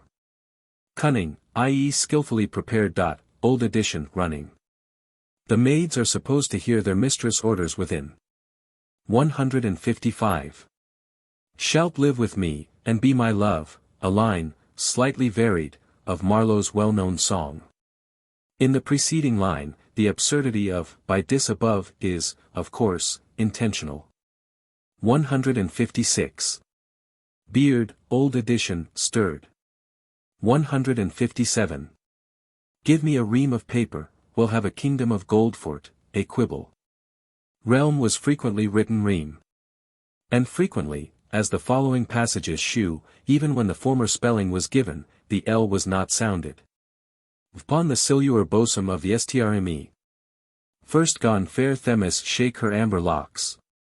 Whom all the nymphs that wait on Neptune's reel me. Attended from the hollow of the rocks. Lodges Scylla's metamorphosis, and 1589, Sig. A 2. How he may sure establish his new conquered realme. How of his glory farthest to dear you at the strme. A herrings tyle, and 1598, Sig D3. Lurchus slew his brother for the crown. So did Cambyses fearing much the dream. Antiochus, of infamous renown. His brother slew, to rule alone the realme. Myra for Magistrates, page 78, edition 1610.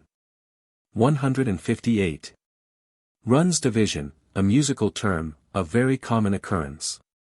Stevens, Apud Dodsley's O.P. 159. Enter Barabas. The scene certainly seems to be now the interior of Barabas's house, notwithstanding what he presently says to Pelia Borza, page 171, section Colonel, pray, when, sir, shall I see you at my house? 160. Tattered, old Ed. Tottered, but in a passage of our author's Edward II the two earliest for TOS have tattered robes, and yet read in a note on that passage, Apud Dodsley's OLD plays, where the reading of the third to tottered robes is followed, boldly declares that, in every writer of this period the word was spelt tottered. The truth is, it was spelt sometimes one way, sometimes the other. 161. Katzery, i.e. cheating, roguery. It is formed from katso, kazo, see note, page 166 i.e. Note 127, which our early writers used, not only as an exclamation, but as an opprobrious term. 162. Cross-biting, i.e. swindling, a cant term, something has dropped out here. 163. Tale, i.e. reckoning. 164. What he writes for you, i.e. the 100 crowns to be given to the bearer, see page 170, section col. Page 170, second column, this play. Ithamore. Writing, Sirrah Jew, as you love your life.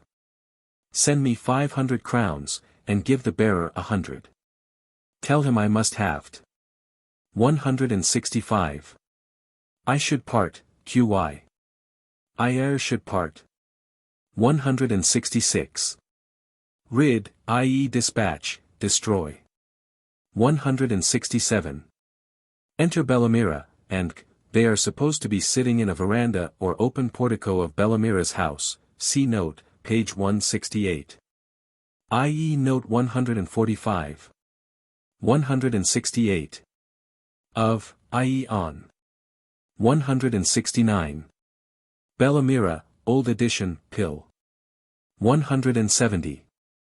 Rivo Castellano, the origin of this bacchanalian exclamation has not been discovered.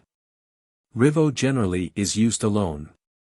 But, among passages parallel to that of our text, is the following one, which has been often cited. And Arwayuo will he cry and Castile too. Luke about you, 1600, Sig L. 4. A writer in the Westminster Review, Volume 43. 53, thinks that it is a misprint for Rico Castellano, meaning a Spaniard, belonging to the class of ricos hombres, and the phrase therefore is, hey, noble Castilian, a man's a man. I can pledge like a man and drink like a man, my worthy Trojan. As some of our farce writers would say. But the frequent occurrence of Rivo in various authors proves that it is not a misprint. 171. He, Old Edition, U. 172. And he and I, snicle hand too fast, strangled a friar, there is surely some corruption here. Stevens, Apud Dodsley's O.P., proposes to read hand to fist. Gilchrist, Ibid. Observes, a snicle is a North Country word for a noose, and when a person is hanged, they say he is snicled. C2, in v. Snickle, Forbice voc. Of East Anglia, and the Craven dialect. The Reverend J. Mitford proposes the following, very violent, alteration of this passage. Itha. I carried the broth that poisoned the nuns, and he. And I. Pelia. 2 hands snickle fast. Itha. Strangled a friar. 173. Incunny, i.e. fine, pretty, delicate. Old Edition, Incummi. 174. They stink like a hollyhock, this flower, however, has no offensive smell. Stevens, Apud Dodsley's O.P. Its odor resembles that of the poppy. 175. Mushrooms, for this word, as, indeed, for most words, our early writers had no fixed spelling. Here the Old Edition has mushrooms, and in our author's Edward II, the 4 tos have mushroom. 176. Under the elder when he hanged himself, that Judas hanged himself on an elder tree, was a popular legend. Nay, the very tree was exhibited to the curious in Sir John Mandeville's days, and fast by, is it the tree of Eldra, that Judas henged himself upon, for despite that he had, one he sold and betrayed our Lord. Voyage and Travail, and p. 112, edition 1725. But, according to Pulci, Judas had recourse to a carob tree. Era di sopra la font un carubio. Larber, si dice, ovis impico juda, and c. Morganta mag c. 25. St 77. 177. Nasty, Old Edition, Masty. 178. Me, Old Edition, wheat. 179. Enter Ferneze, and c. Scene, the interior of the council, house. 180. Him, qym. 181. Exeunt all, leaving Barabas on the floor. Here the audience were to suppose that Barabas had been thrown over the walls, and that the stage now represented the outside of the city. 182. Bassos, here Old Edition, Bashaws. See note, page 164. Footnote i.e. note 117. 183. Trench, a doubtful reading. Old Edition, truce. Query, sluice. Truce seems unintelligible. Collier, apud Dodsley's O.P. The Reverend J. Mitford proposes, turret or tower. 184. Channels, i.e. kennels. 185. Enter Calamath, and c. Scene, an open place in the city. 186. Vale, i.e. lower, stoop. 187. To kept, i.e. to have kept. 188. Entreat, i.e. treat. 189. Bassos, here Old Ed. Bashaws. See note, page 164. Footnote i.e. note 117. 190. Thus hast thou gotten, and c. a change of scene is supposed here, to the citadel, the residence of Barabas as governor. 191. Whenas, i.e. when. 192. Within here, the usual exclamation is, within there, but compare the hog hath lost his pearl, by R. Taylor, 1614, Watt, Ho. Within here. Sig E2. 193. Sith, i.e. since. 194. Cast, i.e. plot, contrive. 195. Bassos, here and afterwards Old Edition, Bashaws. See note, page 164. i.e. note 117. Scene, outside the walls of the city. 196. Basilisk, s. See note, page 25. Note, p. 25, the first part of Tamburlaine the Great. Basilisks, pieces of ordnance so called.